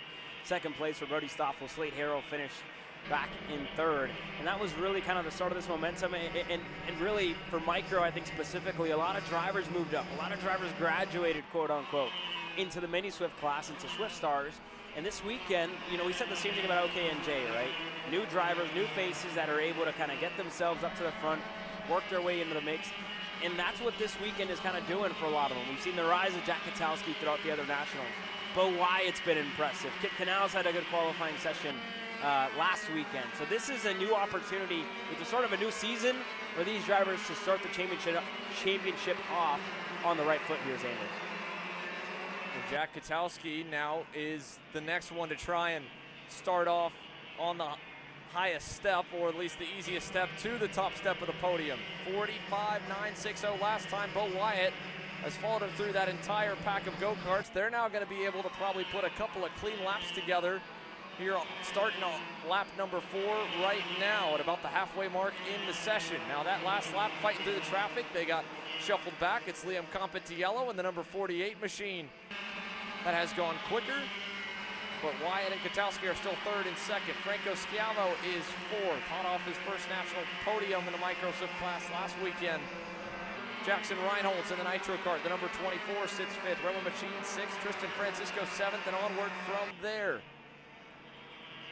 Big spread though, 6/10 top to bottom in the top 10. Let's see what these two do. This will be a really good look at how much the draft or working together can do versus drivers that are on their own or even having to fight through a pack, albeit getting some draft. This lap right here, Katowski and Wyatt. You can see visually how much they're closing up to the pack. It'll be a pair of 45.6s. Bo Wyatt to the top, 6:05.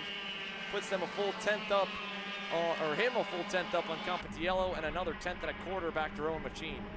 And you see that great lap out of Bo Wyatt, and him just really being able to sit behind Jack Katowski, not making passes, not really forcing the issue, just doing a great job of sitting there following and really benefiting off the toe from Bo Wyatt. A couple of drivers moving around. That was Tristan Francisco. He was able to get by on the 44, and we'll see what he can do, how much that pass affected him, if it did at all. But this session getting close here, 2.5 minutes to go. A little less than that now. We'll see if there's any changes up at the top. This time, Katowski, no improvement. Wyatt doesn't improve either. Personal best, though, out of Liam Competiello, a 45.621 on lap number 5. So you're starting to see here, this has usually been the cutoff, but Katowski goes around Bo Wyatt into the back of him, and Katowski facing the wrong way around in this very fast chicane section. Right in the middle of a lap. What a weird moment for Jack Katowski working through traffic. I wonder if he'll be able to find a dancing partner to try and go better than where he currently sits, which is now third off the back of Liam Competiello, continuing to find more speed. Minute 40 to go here in the session, and the pack is closing in on Katowski's lap time for that third spot. Tristan Francisco able to improve last time by. He closed the delta a good bit, 46 flat for the Chrome Machine. And this is probably a byproduct of some of these drivers that not used to having to fight through traffic in a session, focused on hot lapping here. Trey Sanders, you can see him in the bright yellow and blue helmet, carving up this group as he works his way by. The Stars Championship Series does not grid them off of happy hour times. Focused on, again, trying to make it about as low of a cost as you can at high-level competitive racing. So you're not forced to put on a new set of tires. Many still do to get a good read for qualifying. But again, the grid is randomized A lot of the time, these kids are used to being able to just drive and not have to think about where they are on the racetrack, or more importantly, who is around them, and set themselves up for success. In the older classes, you'll see the grids, even when they get lined up, they'll spend that first half lap, out lap, multiple laps, playing a game of chicken, not wanting to be the one punching a hole in the draft. But in the micros and the minis, they're just still learning the ropes of it, right? So you don't see as much gamesmanship per se, and you definitely don't see them in a mixed bag lineup where there's fast karts around slow karts. But it's an added challenge. It's part of something they'll have to work through developing as a racing driver.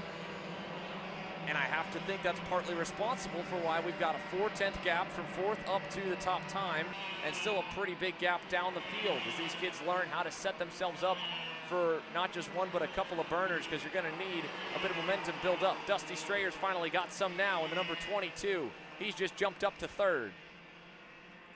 Yeah, but still no improvements there out of anybody really here in the closing laps. Lap number 8, and the best ones came back on lap number 5, lap number 4, just halfway through the session. So Competiello still holding on to the fastest time of the session. Wyatt's going to look to get another. Canals as well is going to look to get one more. But when you look at a driver proven race winner already this year, last weekend for Trey Sanders, he's down in 13th. He didn't really get a good clean lap there until the very end, was fighting through a lot of drivers to get there. Look though how close it is. If Trey was just 2/10 better, he would have been all the way up on the outside of row 2. Wow. 2/10 worse would put him all the way up next to Bryson Barnett and crew. Down in 17th, finds Dylan Merchandini just a little bit further off the pace. So closely spread midfield, but only 3 drivers really able to punch some major lap times in that session. Bo Wyatt, Liam Competiello, and Jack Katowski, your fast 3 from Micro Swift Qualifying, and the number 51 Bennick at the top of the board will get set to bring the field to green in their 2 heat races tomorrow. Liam Competiello, first weekend to my knowledge with Ryan Perry Motorsport. Nice run for him. So Micro Swift in the books. KZ Masters, KZ Super Masters, of course, coming up next. But Bo Wyatt able to navigate all the fray, all the passing and battling going on. Got one good lap in, and that was all it took there to be end up as your pole award winner here in Micro. Welcome to the future of kart race preparation. Kart Sim Pro North America. Featuring laser-scanned North American kart circuits and precision-tuned kart physics developed using real telemetry, dyno and tyre data, Kart Sim Pro North America delivers the most advanced and realistic kart simulation experience available today. Whether you're training for race day, refining your lines, or shaving tenths off your personal best, Kart Sim Pro gives you pro-level insight without leaving your home. Trusted by world champions, coaches, and karting enthusiasts alike, this is where virtual practice translates into real-world performance. Experience the thrill, the challenge, and the edge. Kart Sim Pro North America. Use code CHASER20 to get 20% off today.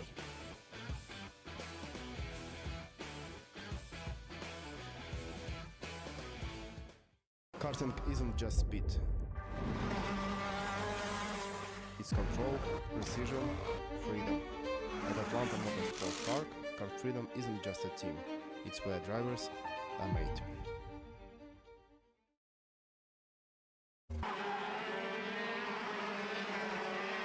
KZ Masters and KZ Super Masters now on the racetrack for qualifying. The 50-50 split down the line of the entry list has in total 7 apiece in the 14 driver field. The 600 numbers and the red backgrounds on the Alpha Race Hub timing app. That is going to be your regular Masters. The Super Masters will be the 500-digit numbers. The one plate, of course, Jordan Musser, last year's champion in Masters, missed out on round 1. Similar to Blake Nash, he has driven here before. Was a late last-second addition after running the 2 summer events to jump in for the night fight as well, and with 1 dropped round. Meant no mistakes, but it was mathematically possible to win the championship of the 4-round season by only participating in 3. He did so in dominant fashion. At the moment, he's not the quickest. Now he is once again, took a bit of a lap to build up. 40.801, first benchmark here for Jordan as the second lap comes to a close. Juan Martinez second, Kevin LaCroix third on the board, and quickest of the Supermasters, Francisco Basallo back there in sixth. Yeah, looking back here at last year's championship, Jordan Musser won every single main event, and as well pre-final to that. So he's been, again, he wasn't here last year, but it was certainly a good result for him. Scott Presti was actually the driver who was able to win here a year ago. Not with us this weekend. But for Jordan Musser, you talk about how competitive, how fast he's been, running up at the front anywhere that he goes. This weekend, a return to regular season racing action, starting off from round number 1. Everybody going to be looking to go better than the number 1 here for PSO Karting and Barrel Art. And up front, looks like John Crow finding a little bit of time here, personal best. Already as he goes to the top at 41.512. He's one of the fastest, but Musser already into the pits, only 3 laps completed. That's all he needs. He'll stick with that one. You can see Musser again is quickest in group. John Crow quickest in his. Both of them fast overall. Half a second between the pair. Crow at a 41.297. So that's the top half of the leaderboard there. Your Supermasters drivers, bottom half of the leaderboard. Your Masters drivers in the 600 digits. Musser, LaCroix, and then Martinez. Matt Machiko there on the Magic Kart, then Frank Runco, Nicholas Bedard. But Tim Hannon, second in Supermasters, just ahead of Morten Van Talk. Those two are still tracking for laps. We were watching there Martinez, a really close call there for Matt Machiko. The 3-plate, a major moment there.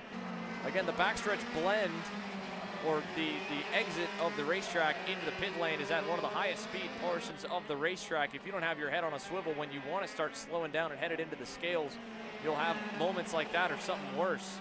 I wonder if that affected Machiko's time. Last lap it didn't. He kept his foot on the gas, 41.58. He was still hauling the mail. Yeah, unfazed there going through. Matt Machiko, 2024 Pro Masters champion here. He's only down in 4th, 5th in class. 6th overall. Going to need to find a little bit more for Matt Machiko to put himself where we know he can be. Number 3 plate headed into this year. 3rd place last year in the championship. With just over 2 minutes to go. Really going to need to find something here in the closing stages. I think right now the thing he needs to find, oh, there it is. Big lap out of him, 41.335. It didn't look like it registered the lap before, but I guess I was just off on it. Matt Machiko jumps his way up to 3rd overall, 2nd in division. Still needs a lot of speed to catch up to PSO Karting's Jordan Musser, but that'll help. You can see Hernando Sanchez behind him there in the 632 VTM racing machine. He is 5th in the division. They're headed to the pit lane. Most of the field is in. A couple are still going. This is one of the PSL Barrel Arts that is still on the racetrack. The 628 of Nicholas Bedard cooling things off. They've got a minute 20 to go, but par for the course in the gearbox classes on that softer MG yellow tire of the 2 compounds used across the structure here for the Stars Championship Series. The degradation of it, or more importantly in a heavyweight class like this with a whole lot of horsepower, the heat factor with the grippier race tire means you're not going to get much more out of your session if you're not already happy with where you're at lap number 3. You can try all you want. You can see these couple of drivers still are, like the 632 of Sanchez. Bedard was even shaking his head there coming down the hill. He's not going to go any better this lap. The 577 Owsley Cheek the 3rd, he also put his hand up. I think he's slowing down too. The final 3 in KZ Masters and KZ Super Masters qualifying. About to be done and dusted with 30 seconds still left on the clock, because I don't think any of them are going to try and go any better. Call this session early. Yeah, I'm not sure if any of them really can go any better. Those yellows, MG yellows, that is just laying down a lot of rubber here. You see it throughout a lot of the corners, right? Turn 1 was pretty heavy. Turn 10 was another one that, you know, just looking at it, as well the run down to turn 2, 3, 4, and into the other chicanes. Just a lot being laid down here at Charlotte Motor Speedway. And everywhere we go this year, the topic of conversation has been the wear on the rear tires specifically on the yellows. How do you nurse them? How do you kind of make them last for an entirety of a main event, and that's I really think we're going to kind of talk about that. Maybe not so much in the pro class, but in this one specifically, when you look at the heat races they have coming up, the pre-final as well, how much do you save? You look at a driver like Jordan Musser, you know that's not going to be, it's going to be in his mind, but probably not going to be something that he's going to be struggling with in comparison to others. He's overall fastest by a good chunk, over half a second clear of the field for the number one. Yeah, again, this was the split down the board. So again, bottom half of the leaderboard there is the Masters class. But like you said, Jordan Musser, fastest of them all. More than half a second clear. Only driver in the 42nd bracket for the number one plate of Jordan Musser. Coming up next, though, KA Junior, full house of them. They'll all make it to the main, but in what order? We're going to find out how they'll start in their heats tomorrow when we return.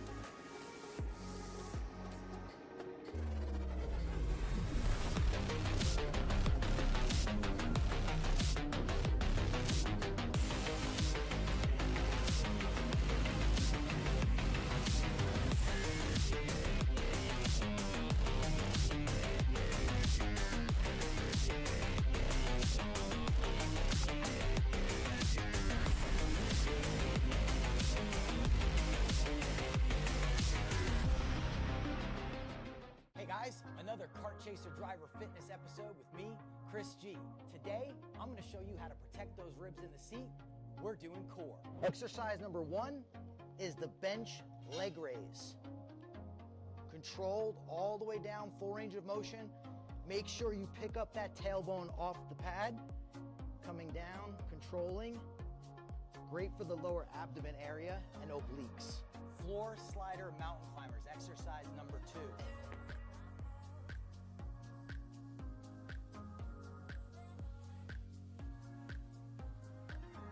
Exercise number 3, the plate-loaded decline bench sit-up. I'll see you guys on the next episode of Chris G Coaching, race-ready training that carries into real life. That's what we do.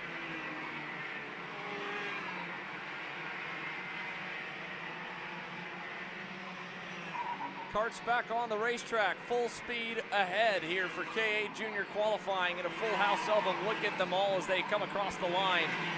A huge, huge pack right off the gate out of the starting grid to set qualifying ablaze here. 34 drivers on the entry list, just a couple shy of the cap. Holden Myers has already gotten his first full lap in. He's the initial quickest on the top of the pylon at a 43.785. Riley Dobelier second. Leighton Vogley third. Milo Gibaldi will push him back. And we'll wait for this big group here to go. This has a number of heavy hitters in it, Caleb. Nico Katowski, Travis Pettit and crew. Yeah, last year's champ Travis Pettit won in the final round over at the night fight as one driver with a big off. Yellow flag's waving, another one going off, one with issues. It's a weird spin right there. Very slow spin down in turn 14. We're used to seeing impacts there at higher speeds. Dobelier, the one that went around at the end of the back straightaway in the 81. She at least was still on the asphalt. But the contact that happened for those two drivers in turn 14 was probably about 20 miles an hour. We're up to full speed. We'll pull the leaderboard up for you here any moment. You can see the drivers here on the racetrack are at full speed. Benja Fernandez, 43.298, fastest. Yeah, good lap there out of Benja on the 867 to put himself at the top. And Benja's, again, another one of those drivers who we've talked about kind of really growing into this class. You look back to 2024 when he won the Super Nationals, and last year in 25 was a growing year, a building year. In Junior getting forward to this full size, getting used to this full size package, and this year really starting to see the results, starting to see the pace out of young Benja here this weekend, and really throughout a variety of different weekends. Another one, Callan Berghofer puts himself now to the top. 2/10 clear of Nico Katowski, who's in this group with Valentino Santi and Travis Pettit and more. Just again, 34 out there on the track at the same time. That's a lot, and these drivers just having to navigate, having to manage, having to tiptoe their way around. And at the same time, trying to set in a good lap. It's really hard to kind of do both. One, have track position, and two, to really set in a lap, period. It is. It's tough to be able to equally think about where you're at in terms of the session, of how much time you have left if you're not in an ideal spot, right? The good news is you have that alpha timer on the front straightaway if you're able to pay attention to it when you flurry on by the finish line to know how much time remains in the session. 3 minutes right now to go in this one, so we're at halfway. But already Callan Berghofer, right where he was last week, fastest in qualifying, put together a huge lap at that, Caleb. That's 2/10 up on everyone. Now there's been certainly a few drivers that have had their best laps already, probably marred by hitting traffic, but for Callan in the middle of this group here, chasing up to the back of Tristan Murphy there in the red and white, Santiago Orioli there in the black and orange Velocity Sodi down the front stretch. His lap hasn't since been bested by Travis Pettit, but it's still holding good all the way back from lap number 2. Pettit on lap 4 now, resets it to a 42.749. There he is in the blue and pink colors behind Katowski. They're catching traffic this lap. This will be tough to go better than what he did the lap before. Santillan couldn't quite follow there in the Hotes DD Tony Kart. Yeah, couldn't really find a lane to get his nose down low. But when you look at the top of the time here, a couple of youngsters. Dominic Gaddis, another rookie. He's up into the top 15. Braden Westfall up to 15th. Orioli, who we just saw on our screens there, he was a little bit further back. He's down in 16th. He's now going to shuffle up to 8th. And that's a difference of a lap. Just really need to get one down. Berghofer didn't improve all too much. Pettit goes to the top, though, 42.749, and none of them really improving. Yeah, nobody went better. You have to go back all the way to Tristan Murphy the last lap. He still could only get to about 2.5 tenths away. Now this lap, Pettit has gotten clear. Katowski able to follow him. Since going by the Pantano machine, I believe Holden Myers on the Timmy Tech entry, getting used to the new colors, black and yellow for Holden, if that is him there. Just in the back of the frame, but for Katowski and Pettit, that lap by, nothing better. This lap will be a good chance. Looks like the track is relatively clear in front of them. Valentino Santillan's gotten by. Tristan Murphy, his group with Berghofer and Santiago Orioli, they're going to get to the back of this train here, but right as this lap ends, this might be a perfectly timed run for Tristan Murphy, who has been towing the line all the way. He peaked last lap, and then the previous time by the loop, almost even to that. If he can get to the back bumper early enough into this last turn, it won't hurt him too bad. He's going to have to pass here. Berghofer will have to hit the brakes as they come out of the corner. Let's see it, 30 seconds to go. To the line, any changes? Katowski improves. Murphy could not. That pass was too much there, lost 2 tenths. Yeah, you saw them just kind of made the move. Next corner, washes out wide on the exit of turn 14, scrubbing the speed off. Not really ideal for Tristan Murphy, and not ideal either for Callan Berghofer, just in some traffic here, looking to get around. And just that little bit of time waited, right, in the chicane, making a pass there. Orioli even having to take a little bit of evasive action, but just losing a little bit of time, right, looking to navigate their way through this field. Yeah, that lap won't be good for Callan. He had no idea probably how sketchy it was about to be. Here comes the field to the line for the checkers run. Pettit is about to head out of the last turn. Here he comes in the middle of this group with Katowski. Any changes? Yes! Nico to the top, 42.723. Valentino Santillan able to improve as well. But a last-second buzzer beater lap. Nico Katowski will double up in junior qualifying. OKN Junior at the beginning of the lineup and towards the back half of the divisions.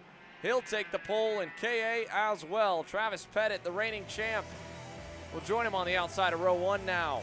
18 thousandths off. Then Santillan with a late lap to go to third. Berghofer, Benja Fernandez able to sneak his way up into the top 5 in the closing laps with a personal best on lap 7. Moskalenko, career best there for Dominic in 6th. Murphy, Orioli, Lucas Dreibel, and Holden Myers down there in 10th for the Timmy Tech crew. And look how close 11th through 20th is. 2.5 tenths from Oliver Paluto at the top of the screen there to Riker Magro at the bottom.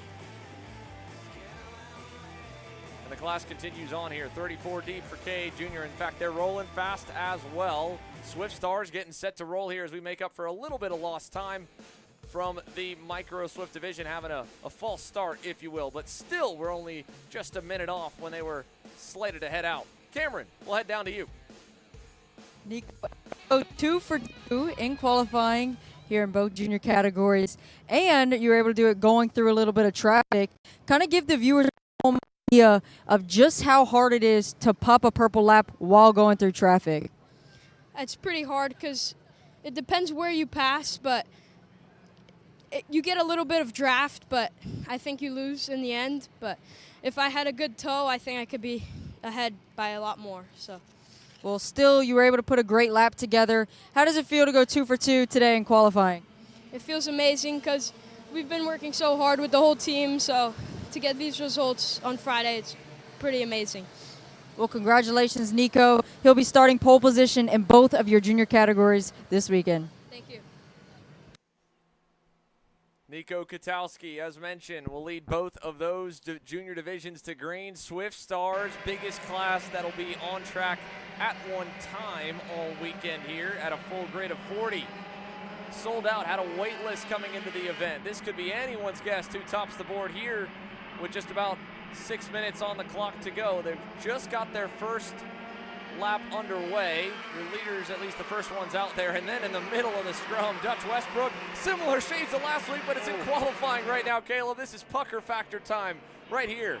And it looks like we're racing, right? That's not until tomorrow, but everybody just kind of looking to position themselves better when they went out, and just a little too close for comfort for me watching. And I can't imagine for parents as well, just watching on the fence line. You want your driver to sit in a good lap.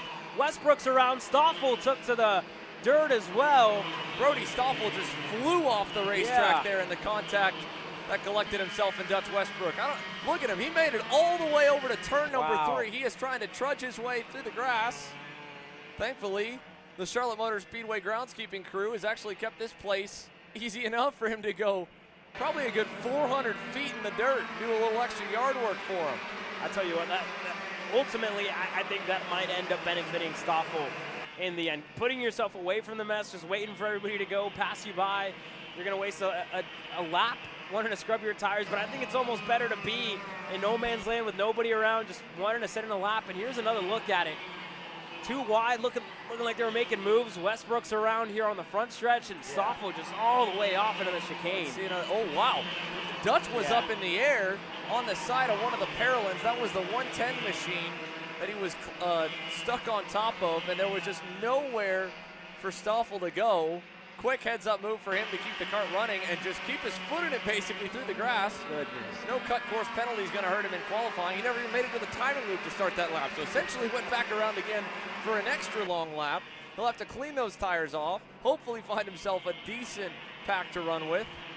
And that has derailed us from talking about who has gone fastest so far here at the halfway mark. There's still a lot of passing going on. That's Mason Brody, a front runner, a winner already this year. Hudson Howard up the road from him. Max Santana is there, who just fell behind Brody. All drivers that you would expect to be at the top of the leaderboard, but instead it's a number of different names. Dominic Nagel in the 115. His first weekend with Ryan Perry Motorsport was last weekend at Trackhouse Motorplex. His second weekend, and he's got him right now fastest, 44.96. Jake Manolio right with him. Marcelo Flores, his new home on the Parolin, is third, and Brody Stoffel went from dirt track hero to in the top 5 already. He's up to 4th, Caleb. That is incredible. I mean, I told you, right? Just being out there on your own, really away from the rest of the traffic, it almost benefited Stoffel, I think, a little bit here to put himself in the top 5. That last 10th, who knows? That could probably be draft on the back trigger that he doesn't have in comparison to these drivers that are here in all this in frame. As they go around. Look, Manolio's up at the front, Dominic Nagel to Flores, who, again, recovering after a scary incident last weekend. Red flags were brought out for him, and he was carted off of one of the heat races over at Trackhouse Motorplex and into the top 3 just a week removed. The week after that, puts himself up at the front fighting for a pole position with 2.5 minutes to go. And as quickly as we talk about it, Stoffel now up to 2nd, just 100th back from Jake Manolio, who's right behind Camila Canache in the Parolin.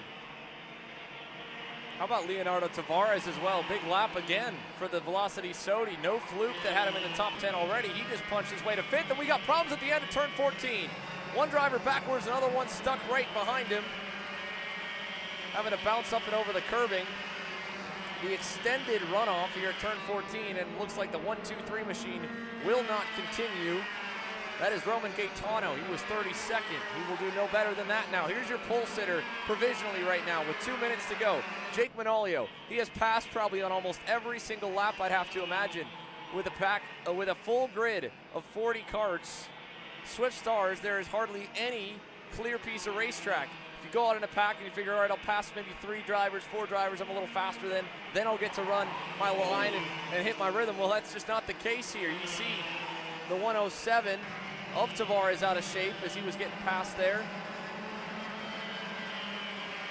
If that was the 107, it looked like it was a Parolin machine, so maybe Parolin USA for Leonardo Tavares. We'll confirm that, but he was way out of shape down at turn 1, getting shuffled behind Marcelo Flores. Yeah, it looked like himself, and Marcelo just kind of hooked bumpers there, front bumper to rear bumper, and that sent Tavares just a little wide. Here's Hudson Howard just looking for better positioning on the racetrack. Oh, no, Mason Brody trying to keep the lap going around the outside of Hudson Howard, clips Howard's front bumper as he rounds that end of the back straightaway corner, and Brody slides all the way back in the gravel.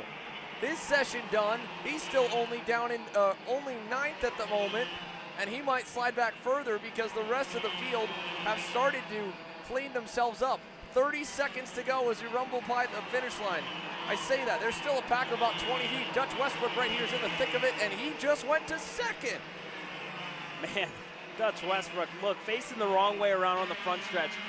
With 20 seconds to go left in the session, gonna get another lap. He's making moves, making passes left and right, and up to 2nd. The same for Stoffel, and you look at the split inside of the top 4, just very, very minimal. And that incident, again, Howard looking to reposition himself.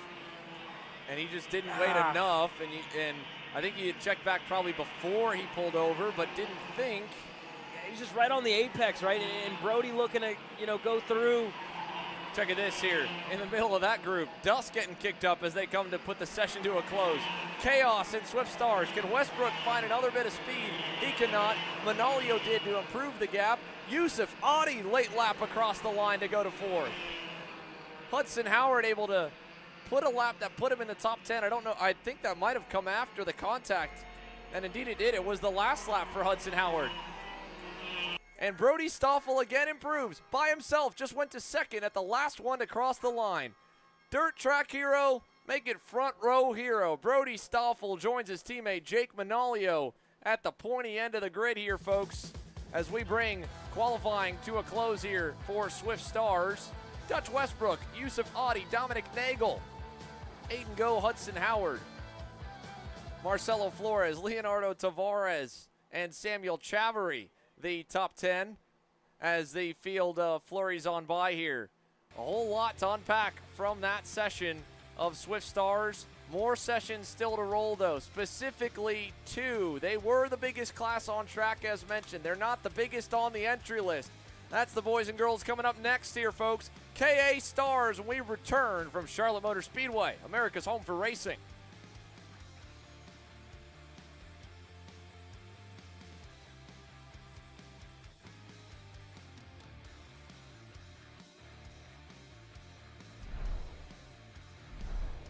Champions aren't just born on the kart track. At SimShop, we deliver professional-grade simulators with the best performance-to-price ratio in the industry. Founded by racers who understand what you need, our SimMagic and Moza equipment is powerful enough for the pros, yet affordable for everyone. With unmatched customer support and a thriving community, we're your racing partner. Visit simshop.com today.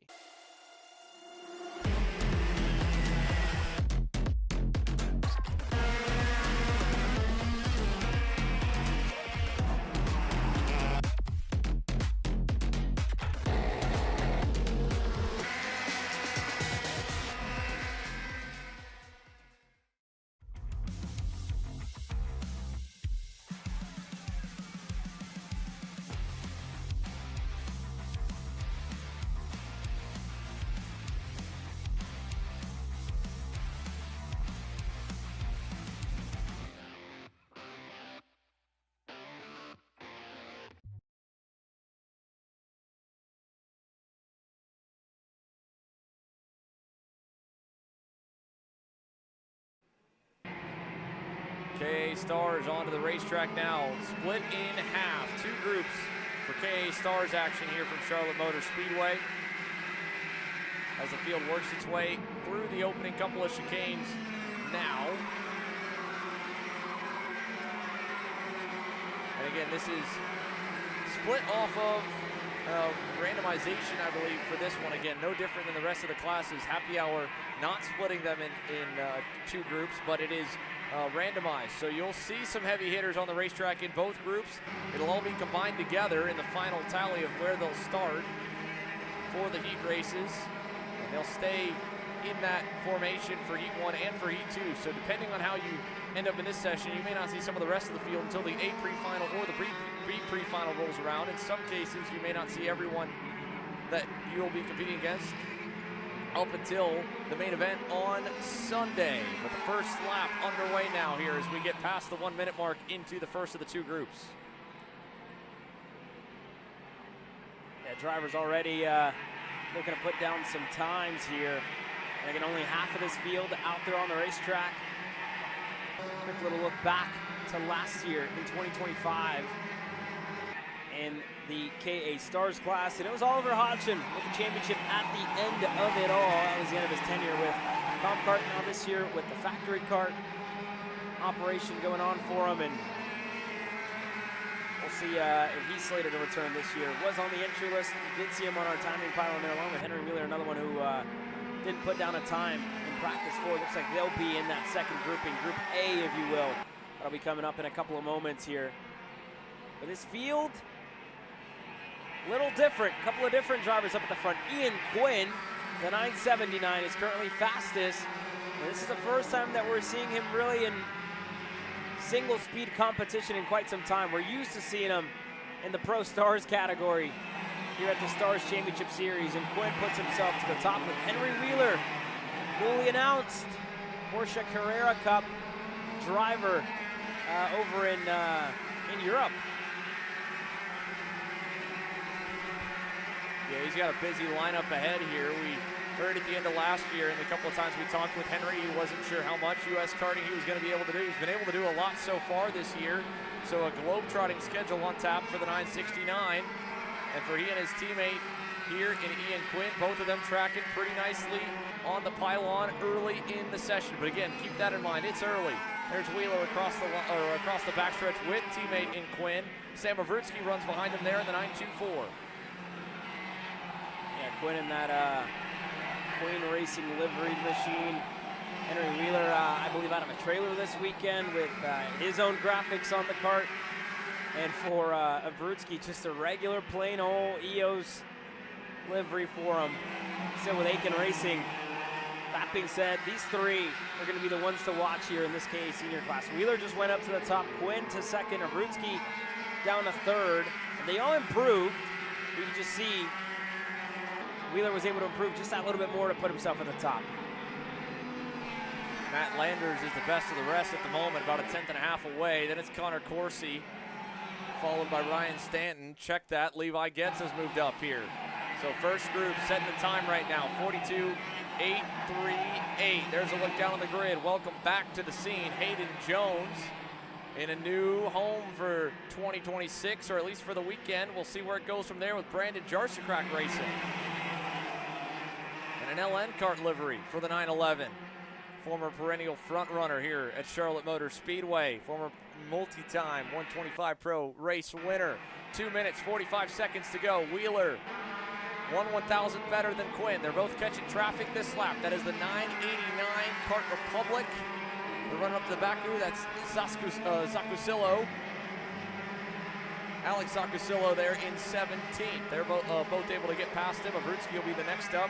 They are still the quickest by a good bit. Levi Getz is closing the margin there. He's jumped to within 3/10. Will it get reset? They passed this lap. You would think the answer being no, and indeed that's the case. They all lost about a half second working through the KR machine.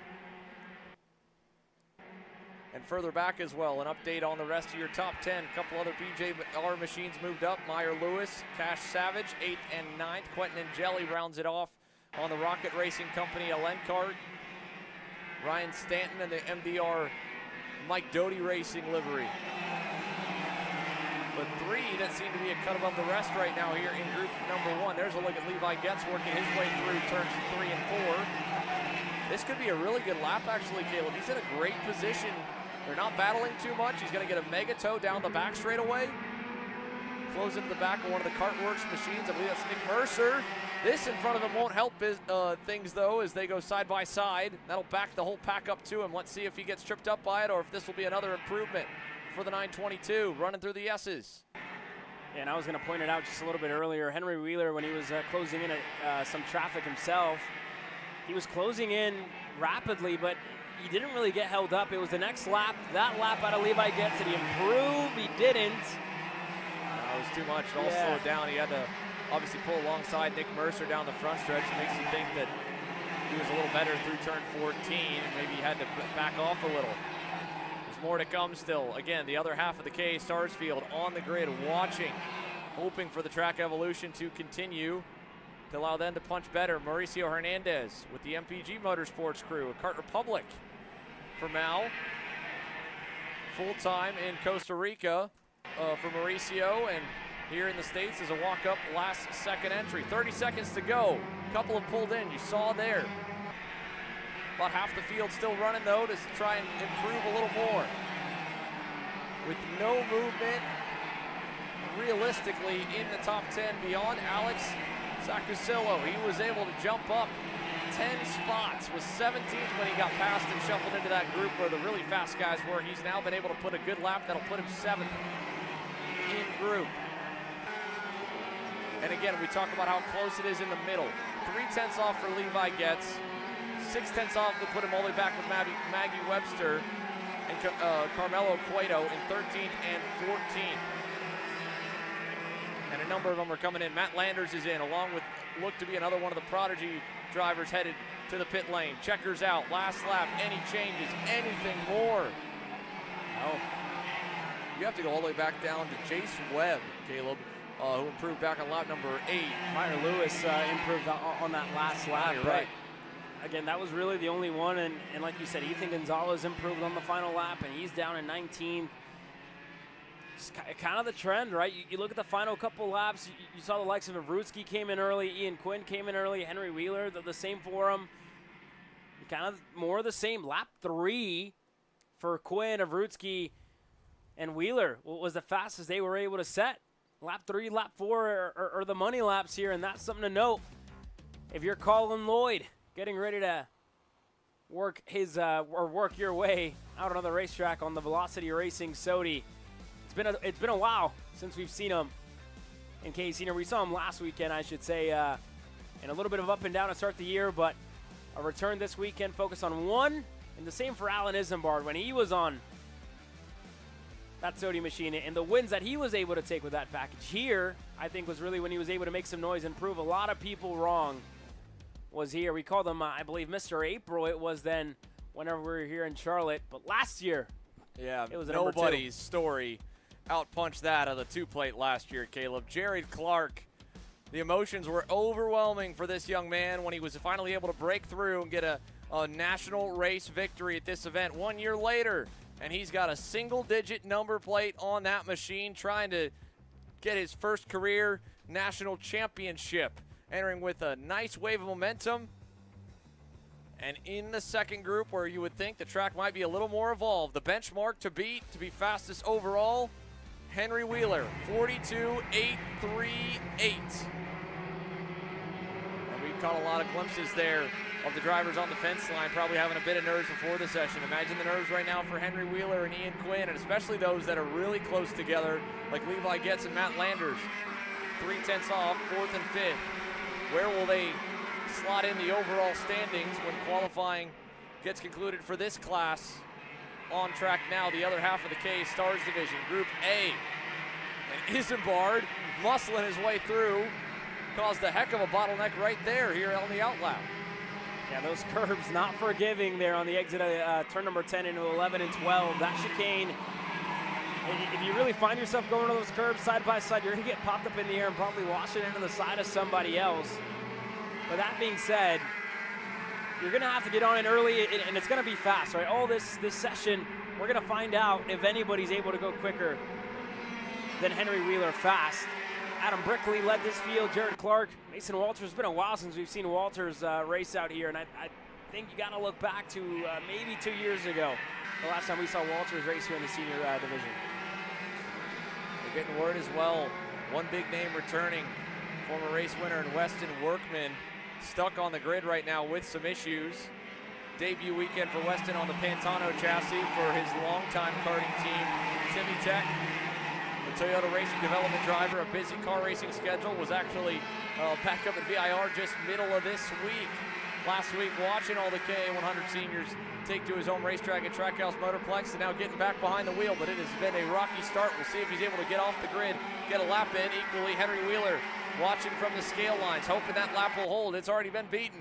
42.66 for Little Sizzle. Isaac Malka, big lap there to set the tone. Yeah, that's a great lap out of Isaac, and more of them coming with him. Cash Perkins not too far behind. Alan Isambard. It's a fast group here. There's a lot of big names. How about another couple that'll change the top of the pylon? The two plate goes fastest. Jared Clark, 42.63. Isambard able to go better. Jake Resende also to get within a tenth of the overall best. And we're only at the end of the second lap here. Watching a pack of them right here. Jordan Klein, first of many KA Stars starts for that young lady, I'd have to imagine. Her development over the last 2 years has been fun to watch in the Briggs 206 classes. Two former winners here together, further up the road in Colin Lloyd and Hayden Jones. They have yet to really punch a good lap in. Both of them well down, well outside of the top 10. Lloyd is down in 17th. And Jones has not even cracked the top 20. This lap will be the first one probably for them at speed. Where will they go? Jones to second. Clark pushed to third. There's a look at the scale line. Henry Wheeler watching along. 42.41 now for Isaac Malcutt. 4 tenths faster than group number 1 in qualifying. Yeah, and they're just blowing them out of the water right now. You see kind of everybody there in the scale lines deflated as their times just continuing to get beaten here. And Malcutt, this is all no-toe. Yeah. He is by himself. The 970 is a 10th and a quarter clear, all on his lonesome. I wasn't sure if he was in a pack, Caleb. Seeing this picture right now speaks volumes to how fast Isaac Malcutt is. He has had a lot of success here at Charlotte Motor Speedway over the years. This will be a statement qualifying session if he could really put a gap on him. Let's see what this lap looks like for the driver for Mike Doty Racing. Will not go faster. First time he didn't go quicker. Drops to a 5. It still would have put it pole. And that's really the fall off that you're seeing there. Just a 10th. That's it for Isaac Malcutt there. Hayden Jones gets himself up to second. He's a 10th back. Jared Clark, Isambard, Ryan Mort. Good qualifying for Mort as well, up to the top 5 to Lloyd, Resende, Rodriguez, Perkins, and Brickley. But Isaac Malcutt all on his own. Just driving with such finesse here, Isaac, for this rookie. And we'll see this lap, if it's any better than, you know, I think it'd be a little bit surprising. Will it be? It will not. It's not. I wouldn't be surprised to see him head to the scale lines now. He's done 2 laps now, a 10th off his best. I don't think he'll get much more out of it. Obviously, you want to stay out on the racetrack if you think you have more, or you think you need to find more, but you're a 10th and a half up at this point. You've gone 2 laps without an improvement. He's still digging. He's still going to go for more with 2 minutes to go. Meanwhile, checking in with the rest of the field, here's Christopher McKeithen at the front of a pack that has a number of them in it. He's in the all-black suit, the hard charger for the main event, having to fight his way out of the LCQ. He would love to avoid the B pre-final this week. However, he still needs to find some more speed, down in 11. That said, a 42.8 flat still puts him better than the first group. It puts him puts Henry Wheeler down into the early teens from Group A. So the entire top 10 and then some right now are faster than the group that just went on the circuit. But nobody in your top 7 have gone better since lap number 4. Here's Colin Lloyd still going after it in the Velocity Sodis, closing up to Dallas Dunlap on the Pinnacle Racing Development TB car. This will be a good tow down the front stretch. Will he go faster? Nope, 2 tenths off for him as well. Everyone's plateauing. There's a little lap there on McKeithen, puts him 9th. Too early to call it with so much time left on the board, a minute, but I mean, you're seeing it on the times here. You need a huge lap here, Caleb. Need to find a lot to try and beat the time that Isaac Malcolm was able to put down. And if I'm being honest, I'm not sure anybody's really going to be able to find it. They're going to get another lap. Whether you want to use it or not, I mean, that's really up to you. I'm not sure how much you're going to find as Jones is into the pits. Clark is in. One of the MPGs behind them also in. Here comes another one.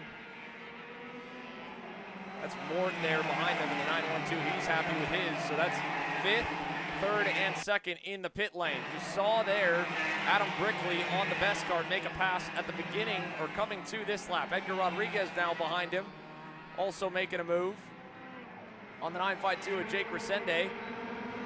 Alan Isambard is 3 wide and nearly into the side of his teammate right there at the end of the backstretch, which making the pass on Anthony Rivera. A number more of them going to the scales, not happy with their last lap. Isambard staying out there, Resende out there. This will be it, final call. Does anyone have anything for Isaac Malkut? Rodriguez just went side by side with Brickley into 14. That'll hurt them both. To the line, nobody out of the pack goes any faster. And Malkut stayed out for the whole time regardless. There he is, went all 9 laps. Didn't need to. That best lap all the way back on lap 2. 42.413. Isaac Malkut on the gas right out of the gate. Backed it up with another couple of laps that still would have put him on the pole. Mega stuff here from Isaac Malkut. And Mike Doty Racing atop the biggest class here at Charlotte Motor Speedway. Hayden Jones, Jared Clark, Alan Isambard, Ryan Moore at the top 5. And everyone in this group all the way back to Adam Brickley in 11th, faster than Group 1 for Henry Wheeler at a 42.8. So that would slot him provisionally 12th overall, just slotting ahead of Chris Harrower's BJR LN kart. And even the back of this group, much faster than the middle section of group number 1 that could not, for the most part, get into the 43 second bracket. Back to Dallas Dunlap. He's the first one at a 43 flat. So Malkut on top by a lot, and by a lot by himself. Cameron. Isaac, able to pull off pole position here. Obviously, that was a great lap, able to run out there by yourself, but you stayed out there the whole time. Did you think you had more? Yeah, honestly, I just stayed out just to, make sure to see if anybody went faster, because I was looking at the timing up on the board up there. So I just wanted to make sure, if somebody went faster, I need to push harder. But, yeah, other than that, the kart's been amazing. Everything's been really good. Amazing power so far from P1 engines. Yeah, everything's been really good. Very happy to qualify on pole here at Stars and KA Senior. And, yeah, looking forward to the weekend. You were here just a month ago for CKNA, running the same layout. Does anything cross over driving style-wise, or is it a whole new ball game? Well, honestly, so here in the KA, to be honest, with the MG tires, there's not as much grip whenever we're here on the Vegas with the 4-cycle. But, yeah, for sure in KA, I feel like it's more of a driver's track. But, yeah. Well, congratulations, Ike. Able to go P1 provisionally for your KA seniors. And that'll conclude the day's activities here from America's Home for Racing, Caleb. It's racing all day long for us tomorrow. What a day. What a way to come back, and stories heading into the weekend, heading into the racing action. I can't wait. We waited a long time, right, after the night fight back here in Charlotte, North Carolina. It's exciting, and this is a year of new opportunities, new faces, and different drivers looking to put themselves up at the front and into the mix. I'm excited for tomorrow. I really can't wait to get this thing kicked off. Should be a ton of fun headed your way. First thing in the morning, folks, we'll kick things off with warm-up activities, and then it's racing all day long. Live coverage will begin at 8 a.m. Eastern, 5 a.m. Pacific.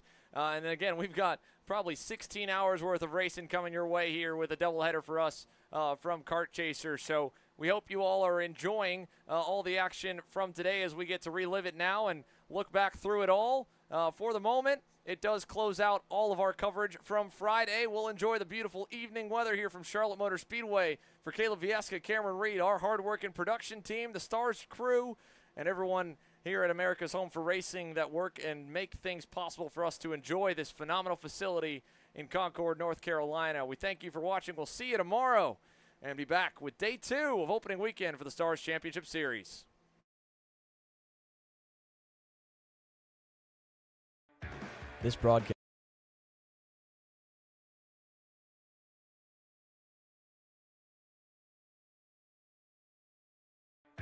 This broadcast is the sole property of Kart Chaser Group, LLC. Any rebroadcast, reproduction, or other use of the images, audio, or accounts of this event in whole.